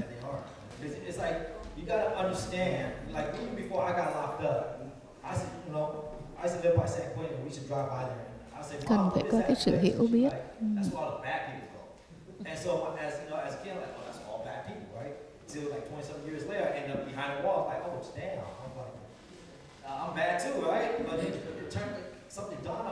Và ông đã nói chuyện về những cái kinh nghiệm ở trong tù của mình. Thực ra những cái người mà ở trong tù cũng không hẳn là những cái người xấu, nhưng mà vì họ đã làm một cái quyết định xấu, một cái quyết định không đúng, Vì thế chúng ta cần nói cho, cần hướng dẫn cho người ta biết những người ở trong tù không hẳn là người xấu.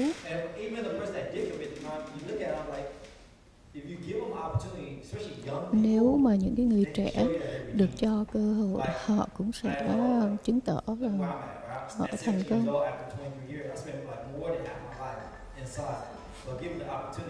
Và mặc dù ông đã cũng là ở hơn nửa đời ở trong nhà tù, nhưng mà khi được có cơ hội, ông cũng đã thành công. Và hiện giờ ở trong tù cũng đã có hàng ngàn người như vậy.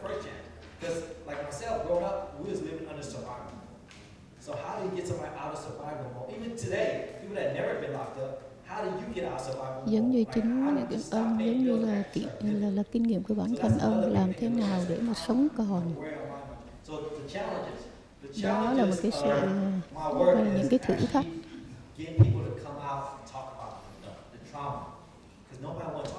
Và một trong những cái thử thách là làm thế nào để cho người ta nói về những cái thảm kịch của họ.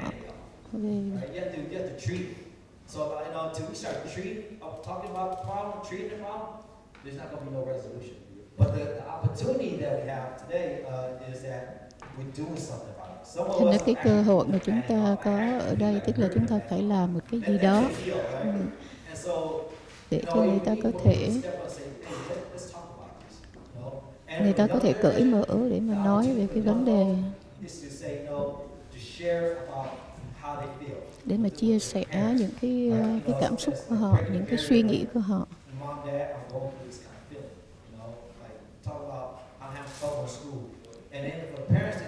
Phải làm thế nào để cho những cái đứa con nói về với cha mẹ về cái khó khăn của họ, và những người cha mẹ thì cũng hiểu về những cái khó khăn của người con. Rất là dễ dàng để mà đổ tội, để mà cái tội những người khác. Thank you so much, both. So since you both have the advocate for yourselves and for your family, and here we just talked about a lot of the issue is not being able to bring it out and talk about it in public because of a lot of stigma. So what are some advice that you would give to a family or someone who knows someone who's going through immigration issues or deportation issues or trying to fight against detainment? Nói về cái vấn đề di dân. So some of my advice is that, if we continue to stay under the veil of shame and secrecy. Ông Kế Lâm nói về có những cái người bạn của ông cũng hiện tại cũng đang sống ở trong cái vòng bí mật.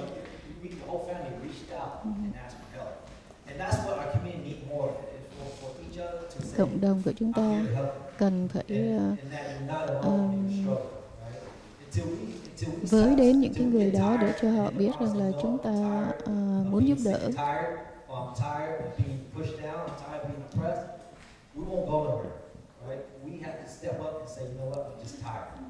Đã có những cái người di dân mà họ thấy họ rất là mệt mỏi vì bị gạt ra ngoài.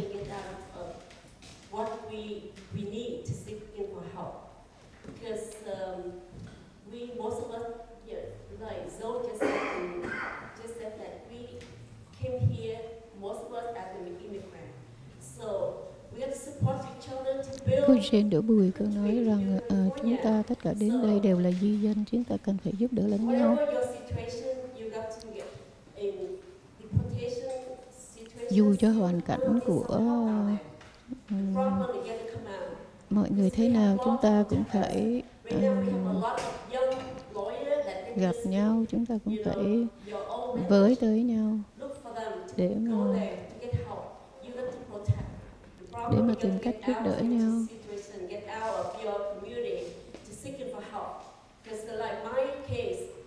Nhưng chúng ta phải vượt ra khỏi ngay cả ngoài cộng đồng của chúng ta để mà tìm sự giúp đỡ.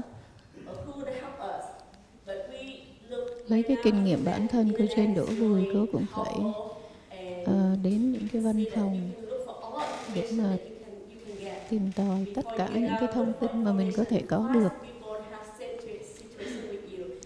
và tìm những cái người mà cũng có cùng một cái hoàn cảnh như mình để mà tạo một cái nhóm để mà lên tiếng, tìm những cái người mà có cùng một cái mục đích như mình để có một cái tiếng nói.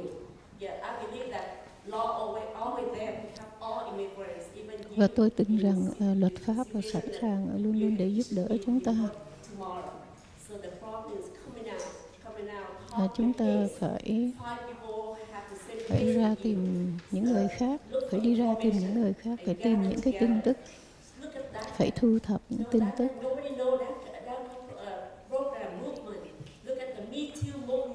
Phải kết đoàn lại với nhau. Hãy xem những cái phong trào, chẳng hạn như cái phong trào Me Too là cái phong trào của phụ nữ mới đây.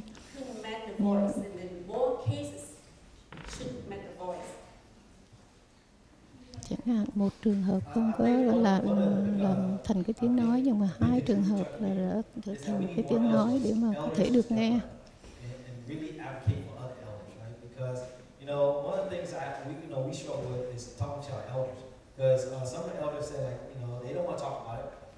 Và ông Kế Lâm cũng nói là có nhiều người họ không muốn nói về trường hợp của họ, mà chúng ta cần phải khuyến khích họ nói ra.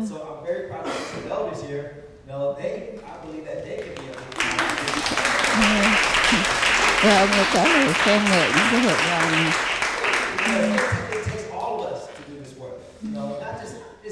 Vì cần tất cả chúng ta cùng làm cái việc này. Và mỗi người của chúng ta là một cái mảnh ghép của một cái bức tranh lớn hơn rồi. Và như là một cộng đồng, chúng ta cùng làm việc chung với nhau.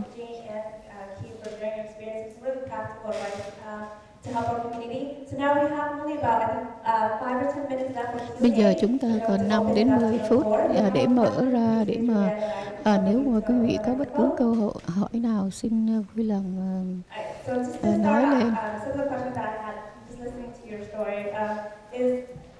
I know we talk about how intergenerational differences and talking about how to connect. What is an easy way or an immediate way that you think the younger generation can do to get started to connect with the older generation or different generations and different communities?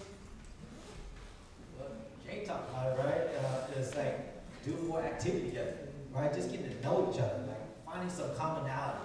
Like what do you like to do, right? And also like even though you don't like to do it, you know, like người điều hợp viên lại nhắc thêm câu hỏi nữa là phải làm thế nào để mà cái trường hợp của chúng ta được nghe. Và ông Kế Lâm cũng nhắc lại là chúng ta phải nói lên, chúng ta phải cởi mở, phải với ra ngoài. Chúng ta học hỏi lẫn nhau.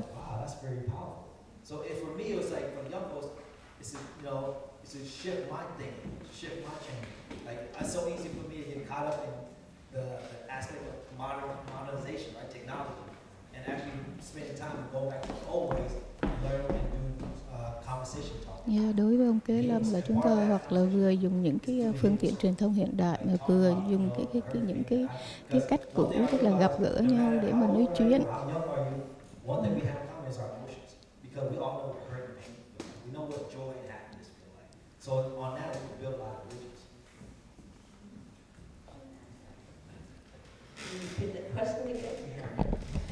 Just what are some immediate things that we can do to connect with the other generation?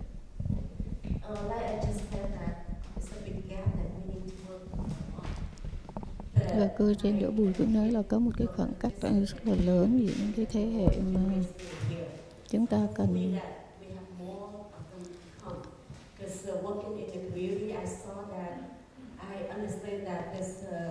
Làm việc trong cộng đồng, tôi thấy rằng những cái thế hệ người lớn tuổi cũng không có hiểu được cái thế hệ trẻ, có lẽ là vì vấn đề trở ngại về ngôn ngữ.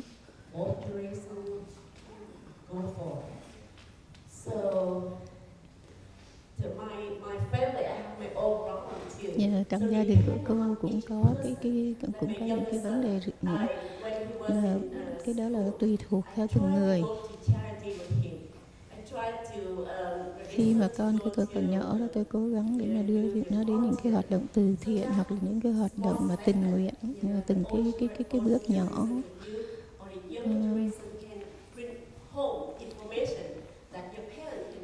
để mà những cái thế hệ trẻ có thể đem về những cái thông tin cho cha mẹ, cho thế hệ cha mẹ biết. Và cái sự khác biệt là về văn hóa đó nữa.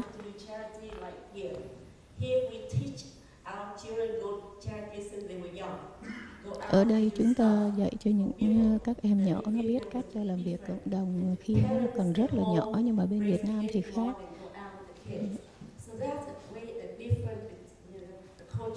Thành ra cái sự khác biệt về văn hóa nó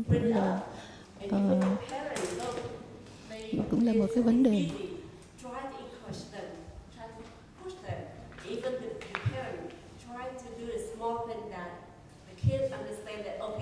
We can do this together.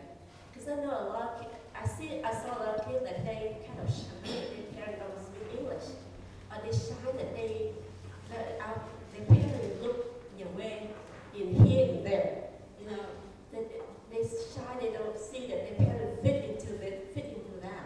So if the kid, the young generation open up and try to help parents. Thành ra nếu mà cái thế hệ trẻ mà cởi mở hơn để cố gắng để mà giúp cha mẹ,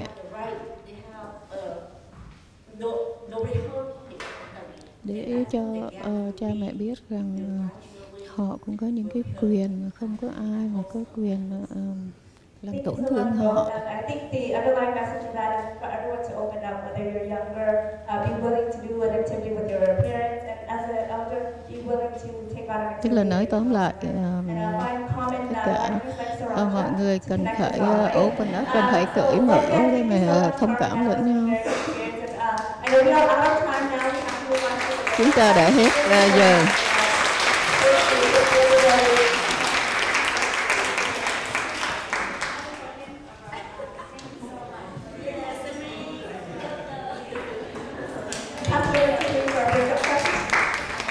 Thank you very much, everybody.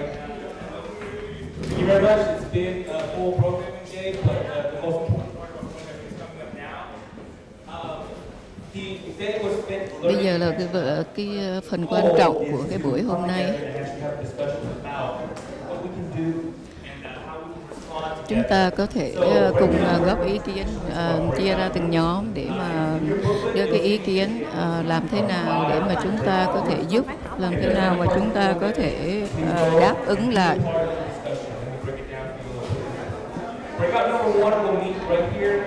Chúng ta sẽ chia thành từng nhóm.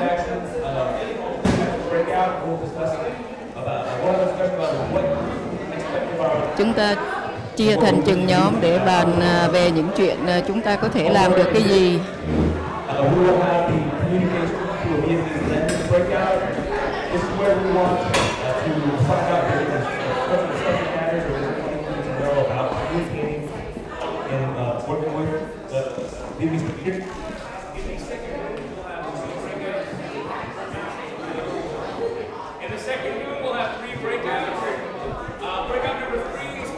Chúng ta sẽ chia thành 3 nhóm.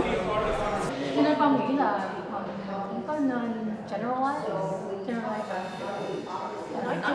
Nói chung là con nghĩ sao, mẹ nghĩ sao, con nghĩ Linh nghĩ với gia đình ai cũng khác nhau, cho nên mình phải giống như mỗi người khác nhau, với mình phải hỏi gia đình, chị gia đình. Nếu mà con hỏi gia đình đó con thấy sợ, tại con không muốn ông ngoại, con không muốn ngoại buồn, cho nên mà hỏi vậy. Nếu mà mình hỏi chuyện gia đình của mình đó là giống như nó personal quá. Bây giờ con mới bắt đầu để học về gia đình, để nói chuyện với gia đình đi. Tại vì con là người đầu để sinh ở đây.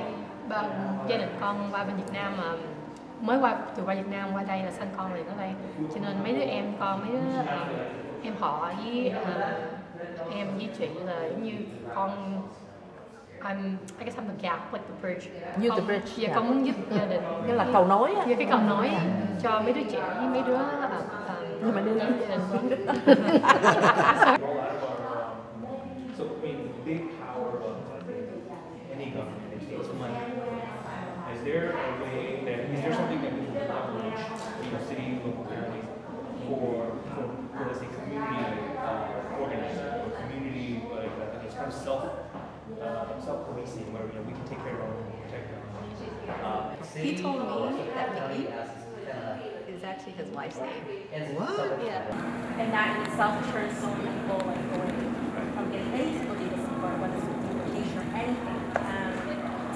Yeah, no, I agree with everything that's been said, and especially that piece around like, how do we humanize like criminal, being charged with criminal activity, because even if, like, because beyond like minor charges, it's like also, even if it's heavier. We are going to finish off today's event by doing a quick report back from all of our breakout groups, and then we will take what we learned, hopefully we're inspired, hopefully we take action items.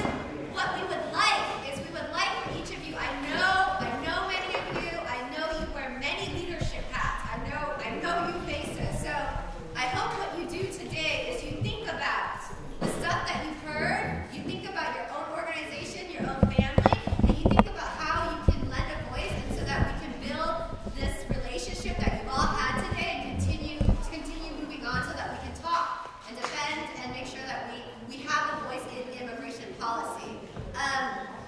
Just a few quick things before we start. I will go around by different circles, so when I call you, we'll go over the facilitators, we'll go and report back, and then hopefully, hopefully that will give us all of the tools that we need to continue on. One thing that we did want to share, it is amazing how much you guys have talked to each other today. It has been so hard to get you to pay attention, which is awesome because it means that you are talking to each other, you are making sure that you're building relationships, building friendships, and that's just amazing. So that's actually a wonderful thing, and I hope you take these relationships with you. Okay, so breakout group number 1 is our legislative action group. We were able to be so fortunate to have an actual legislator, Vice Mayor Carrasco.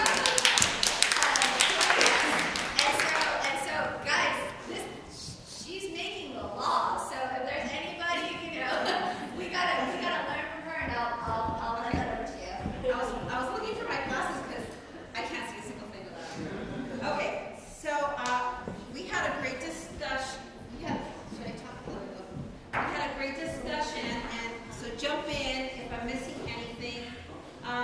And I think at the end of the day, what we concluded is, one, I'll tell you that as an elected official, here's the thing.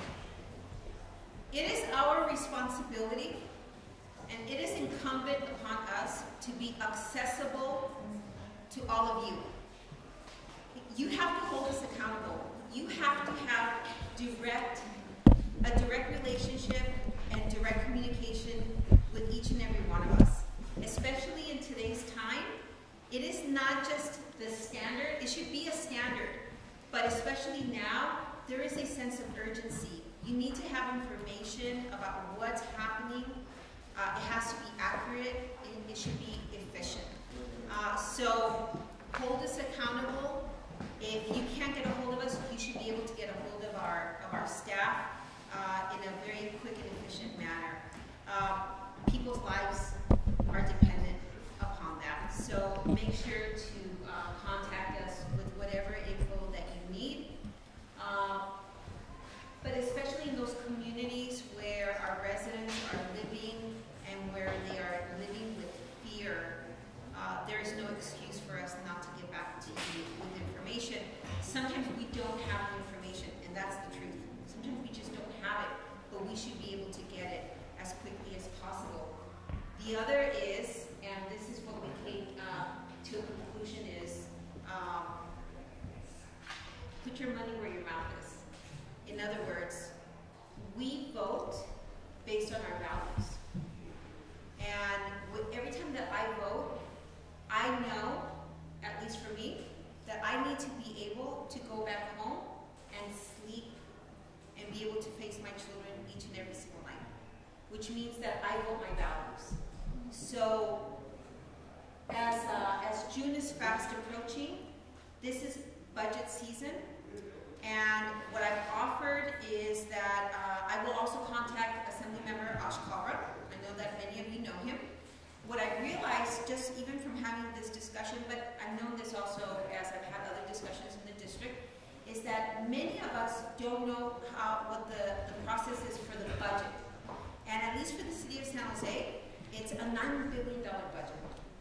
And so we vote on the budget depending on where our values are. So do we invest $2, $3, $4, $5 million in pavement?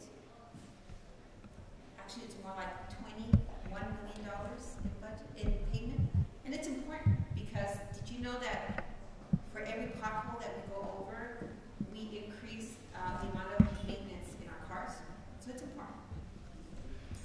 Or do we invest it in hiring more police officers to staff up our police department so that they can patrol our neighborhoods? Do we invest it in youth programming in the summer so that they're not home, sometimes unsupervised? Do we wipe out those waiting lists and give them scholarships so that they can use the community centers or the pools or give them jobs? So we vote based on our values. In February, the mayor is going to have a State of the City address. And this is where he lays out his plan or his vision for the city for the next year. You all should be there. Because this is where he not only lays out his vision, but he lays out his budget. And this is where all of you should be thinking, how do I start to introduce budget ideas to my council members? And so what I propose to you and I propose to the group is I'm willing to come in and help you with a workshop on how the budget works and how you can help me submit a memo. Maybe it's to help increase funding for the Rapid Response Network or to increase funding for another project that you have. But this is another way that we were talking about how your legislator can help you and support your community. Okay, so that's it. Anything else that the group wants to add? Quickly. Also, do you remember that song? I'm just a bill, but I'm only a bill. I'm sitting here on Capitol Hill. Do you remember that? We're going to do a little graph on how a bill becomes law in the city of San Jose and really how the budget becomes the budget in the city of San Jose, so that there's a little easy graph so that you all can understand it. And you can post it, and then maybe that can kind of help. There you go.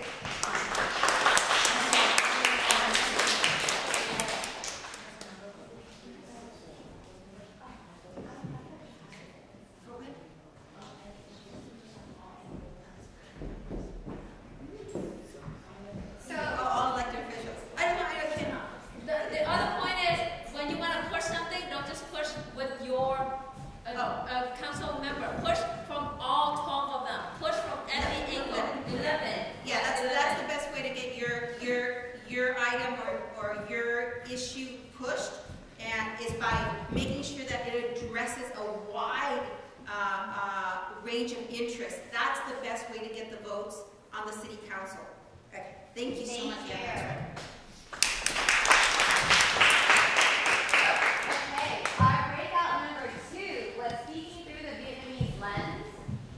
If you don't know her, you probably heard of her. You probably heard her voice on the radio. Chị has been working with the Vietnamese community for quite some time, and she was aided by all of our wonderful community members. I saw this group. You had like the younger generation, the middle generation, the 1.2575-ish, and then like our first generation. So, thank you. Can you hear me? Yes. I have the honor to report back. Actually, I lost the Rochambeau, so I have to report back. Basically, we talked about how to look at all these issues from the Vietnamese perspective, and what do people think about these issues? What are the challenges? What are the barriers? And how to, in some ways, I know we're not supposed to come up with solutions, but through the discussion, some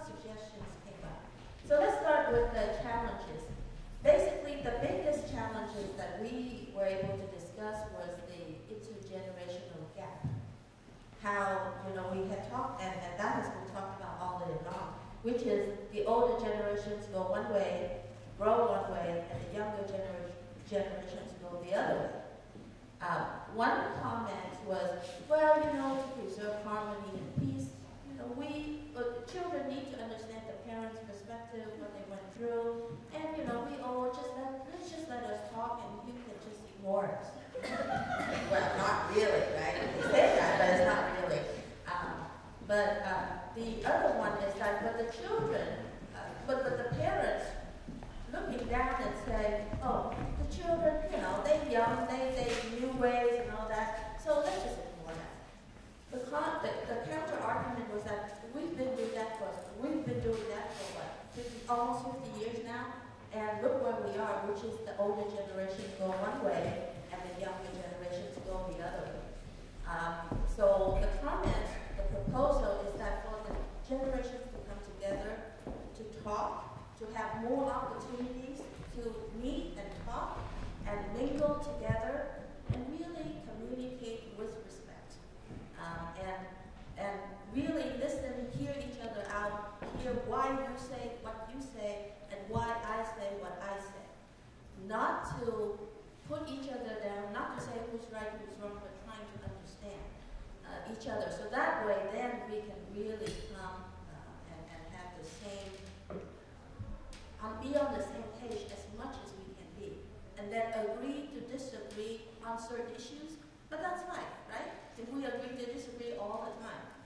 Secondly, and some comments brought, what's your name? And now brought up was interesting. He said, younger generations have their own topics of interest, have their own way of thinking.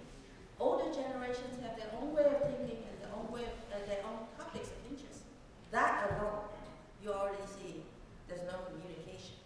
So we really need to really hear each other out and try to anticipate the impact of the differences in interest and in the values and the approaches and the way we were raised.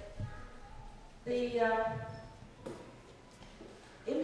regarding immigration, we did talk about how Vietnamese families typically just think immigration is sponsoring relatives over, that's it, right? But there's much more than that. And I gotta give it to the older generations in my group. Thank you, Nicole, and Billy, Jane. They are willing. They said, teach me, educate me, make me aware of more issues. I'll be happy to support. Because from where I stand, that's all I know, which is sponsoring my family members. But educate me and we can learn. And we are interested in learning, right? And they said Jane mentioned that Vietnamese, the TV, radio, talk shows are very powerful. Social media, right? Media are very powerful, so we could use that to promote awareness, and then we get the funding from the city. Where is Vice Mayor? Where did she go? This is where I need the funding. So we need to find funding to carry on the media outreach, and then to also create opportunities for generations to come together.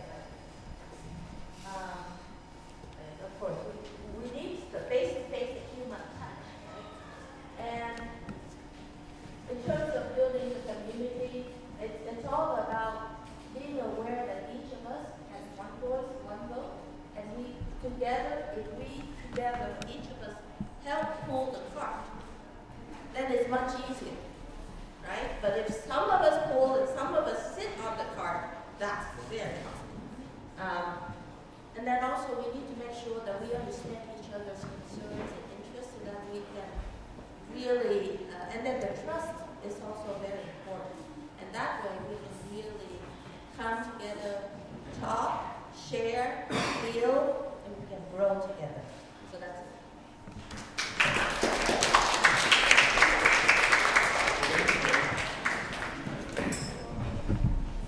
So the biggest group today was actually our youth engagement group over here.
she's following and learning from my footsteps instead of going her own way, which I'm very thankful for. And as for the people who are unfortunate where their parents can't maneuver or change, because they've been in a society where it's normal. You can't really change. So it's hard for them to change. So I think as youth right now, we should help our parents and explain and talk about how we feel, and we should take the first step to talk to our parents. Tell them how we feel, tell them what we want, because we always keep silent about it. Okay, moving on, we're going to Trump. Basically, this is how does this help keep going, like stay on, like keep going. So basically, we came to a consensus of these things. Basically, somewhere there are like different sources. What do we have? Who could we trust, or where we can get it from? Media portrayal, and also the minority. So basically, for media portrayal, name one Vietnamese actor in the mainstream American movies. Star Wars. Star Wars? Okay. We know this because we're in Vietnamese culture. How about the people who's not in this community at all? Say, who's that actor from Star Wars? Wait, is he Chinese or is he Korean? They will never know that person's Vietnamese because we're not exposed to that information at all, and so we just keep moving on that we're not already represented. And also, the minority. We are in the Southeast Asian minority. But there's Chinese, Filipino, Korean, and Japanese. But we have our own cultures and our own policies or ethics, right? So, for example, for education, we run differently than Chinese, but we get swept under the rug for different issues. Kind of like 10 of the affirmative action act, right? Affirmative action, right? Yeah. And the affirmative act, where they're picking different minorities to help them move along in life. But now, Southeast Asians like Vietnamese and Chinese are moving aside for African American and Latino communities. And I'm just saying that that's not bad or nothing, but it's we also need our help because most of us are from immigrant families and they don't know about the colleges preparedness and stuff. And moving on to the branches, we didn't have a lot on there because we were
hẹp khác á, thì không dám nói, thành ra không có bao giờ học hỏi được. Thành ra mấy em á, đề nghị là nó có một cái phần chính giữa là để làm sao mà mấy em học thêm, để mấy em biết về những cái vấn đề này. Thành ra mấy em là cũng sẽ đề nghị là mấy em là sẽ tự đi về và sẽ ráng nói chuyện với ba mẹ mình. Nếu mà ba mẹ mình không dám nói thì mấy em cũng sẽ là định đi về là sẽ hỏi ba mẹ mình để mà học hỏi thêm. Mà mấy em là cái đó là cái bước đầu tiên, và cũng mong là những thế hệ khác là sẽ ủng hộ mấy em.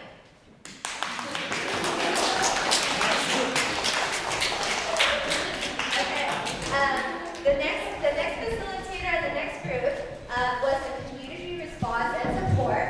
We have with us Andrea Trump from the Office of Immigrant Affairs of the City of San Jose.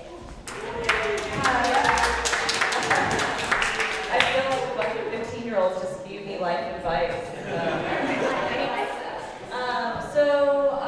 As Christine mentioned, our group is a fantastic group, which was comprised of half government, half volunteer, community organizers.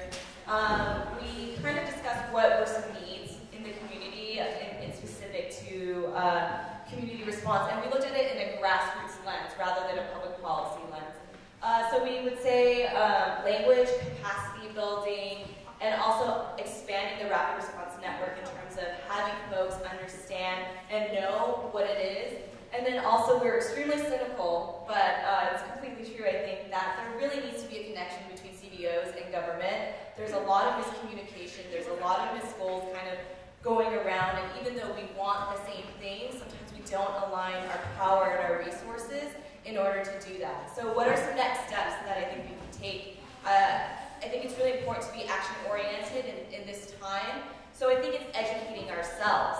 So most importantly, what is the Rapid Response Network? Feel free to reach out to me and learn more about how to be a rapid response trainer.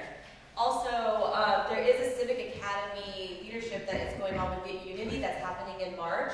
And what's really cool about this leadership is that they actually got a focus group with community members asking them what they wanted to hear. Rather than having folks from government tell them what the community wanted, there are going to be issues on housing, racism, gender, discrimination. So I think that's really important for both seniors, elders, and young folks to hear what each other have to say. And there's incentives and food that come with it. How do you apply? Go to B and Unity, how to apply. And that's happening in March. Do you want to say anything about it? I think you is passing out some flyers, so if you're interested, please make sure you grab one of those. The link to the application is there. What's the link? TinyURL. TinyURL.com/getleaders. That's how you apply. Listen to Gal. But yeah, please feel free to ask us if you have any questions about the academy or how to apply. We can definitely support you with the process. In addition to educating ourselves, I think it's really just to go out of our bubble and to really understand each other. Go to coffee with someone who does not look like you. Go to lunch, ask them a question about their background. I think really to understand that immigration is a very intersectional thing. It's not a Latino thing, it's not a Vietnamese thing, it's our community. We need to respect and protect each other. So I think that's really important. Second, I think it's being involved and with other CBOs and building coalitions. I'm a big believer in not reinventing the wheel. We have so many great organizations that are doing great work now. So whether it's something that you feel is not being met by a community, go to a local organization and let them know, like, hey, I don't think this is being met, and I'm sure you'll be welcomed with such open arms and ears. So just listing a few, Viet Unity, Section of PAC, ICANN, and Gwen's here, Sacred Heart, ACI, Asian Law, CET. There's such a long list, and if you want to know more about it, please feel free to reach out to me or any of these folks who know so much about these organizations. And I think the third is passing on that knowledge. Is that if you know something about the Rapid Response Network and someone's just like, hey, what is that? What's that yellow sign with like people running around on it? Let them know that it's a hotline, and if you see ICE in the community, you can call that number. And they also provide kind of a legal mechanism, and they videotape any detentions if they're on site, and they don't interfere with ICE. And they act as a legal bystander. So I think just passing on any knowledge that you have is extremely important. And I think Lastly, the most important thing is self-care.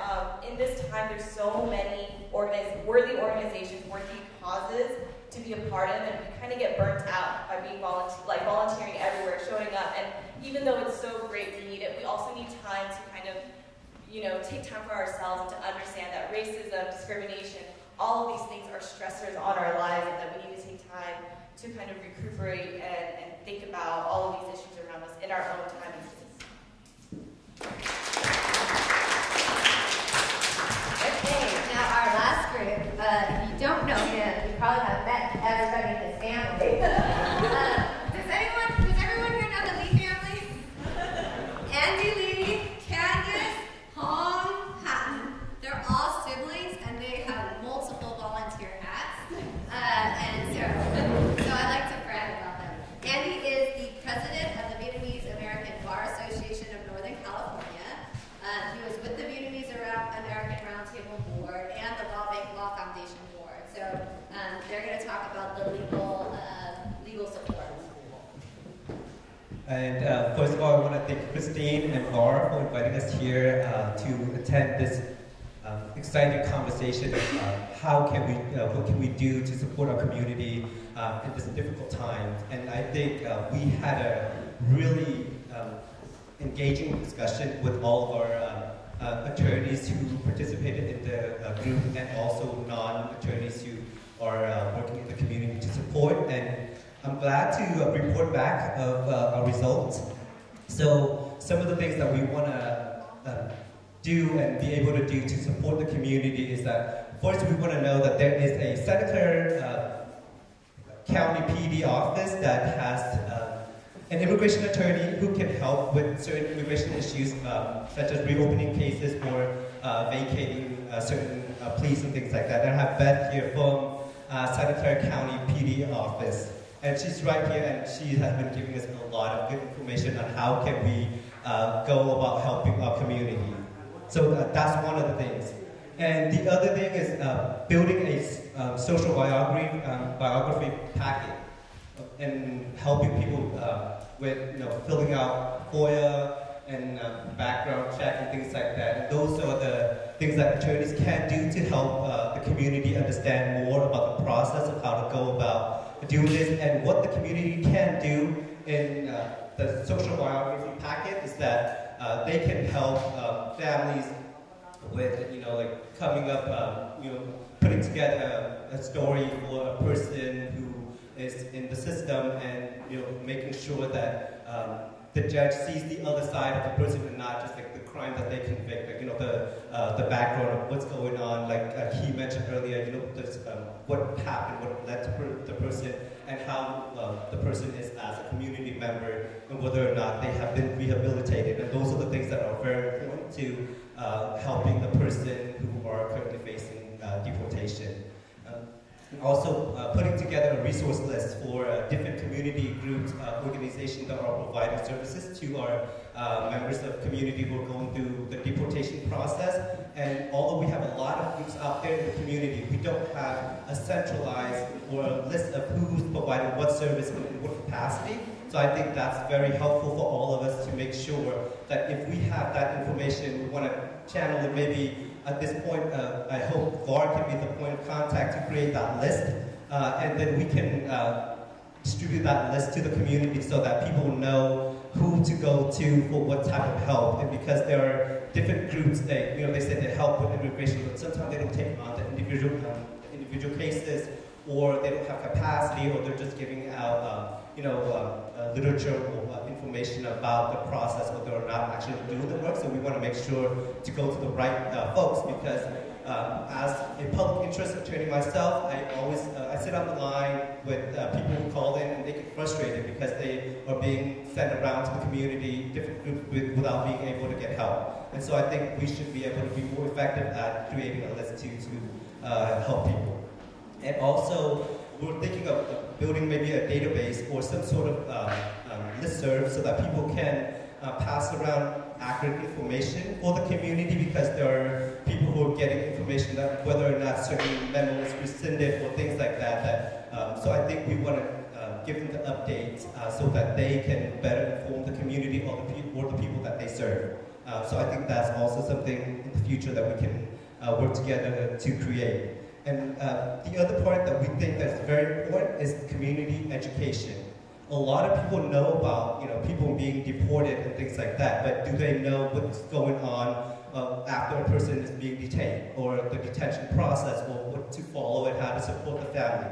And I think that's also an important part for us to, because a lot of people panic when things happen and they, go around, run to different groups without getting the right kind of help. And I think having that resource and the education to the community, either through like social media, through TV, or through certain radio station on the Vietnamese radio station to help the community understand more about the process would be helpful. And the other thing that we want to also focus is to humanize and changing the narrative of the quote-unquote criminals and the people who deserve to be deported, because like we mentioned in our discussion, that there are certain crimes that are very petty that could put you on the list of that deportation, and not just like the rapists or the people who commit heinous crimes. They could be just very simple crime, but that could put you on the list of deportation, and many of our community members might be at risk of that. And we want to be able to make sure that people understand that that a family member, your family member, could be that person that could get deported. And so not just every time we hear, oh, let's get the convicts or criminals out of the country, we tend to just, and our community needs to understand that there are certain crimes that can put you on that list without, committing a serious crime. And also campaign to the DA office. So with PD is helping, bringing certain cases to DA office, but sometimes they're being turned away because, for whatever reason, and we're hoping that to build a coalition within the Vietnamese community to rally and to, make a case for whatever, client that we believe deserves a second chance in the community, or to, so that we can bring this case to the DA and have them work with us to make sure that if we can help avoid the deportation for these individuals as much as possible. And I'm not sure if Beth or Mimi have anything else to add. All right, well, that's it, and thank you so much everyone for your time and for coming here. Add to the legal support, and it's for all of non-lawyers. If you speak Vietnamese, for example, they always need translators. If you want to volunteer for certain things, there's always, like, for example, workshops and things like that to help run them, to get the information. It's available. So there are ways that you can help, even if you are not an attorney. So I am going to wrap it up. But before I do, I would like to thank Han, Stephen. Where did Stephen go? These are our city staff. They help make sure that we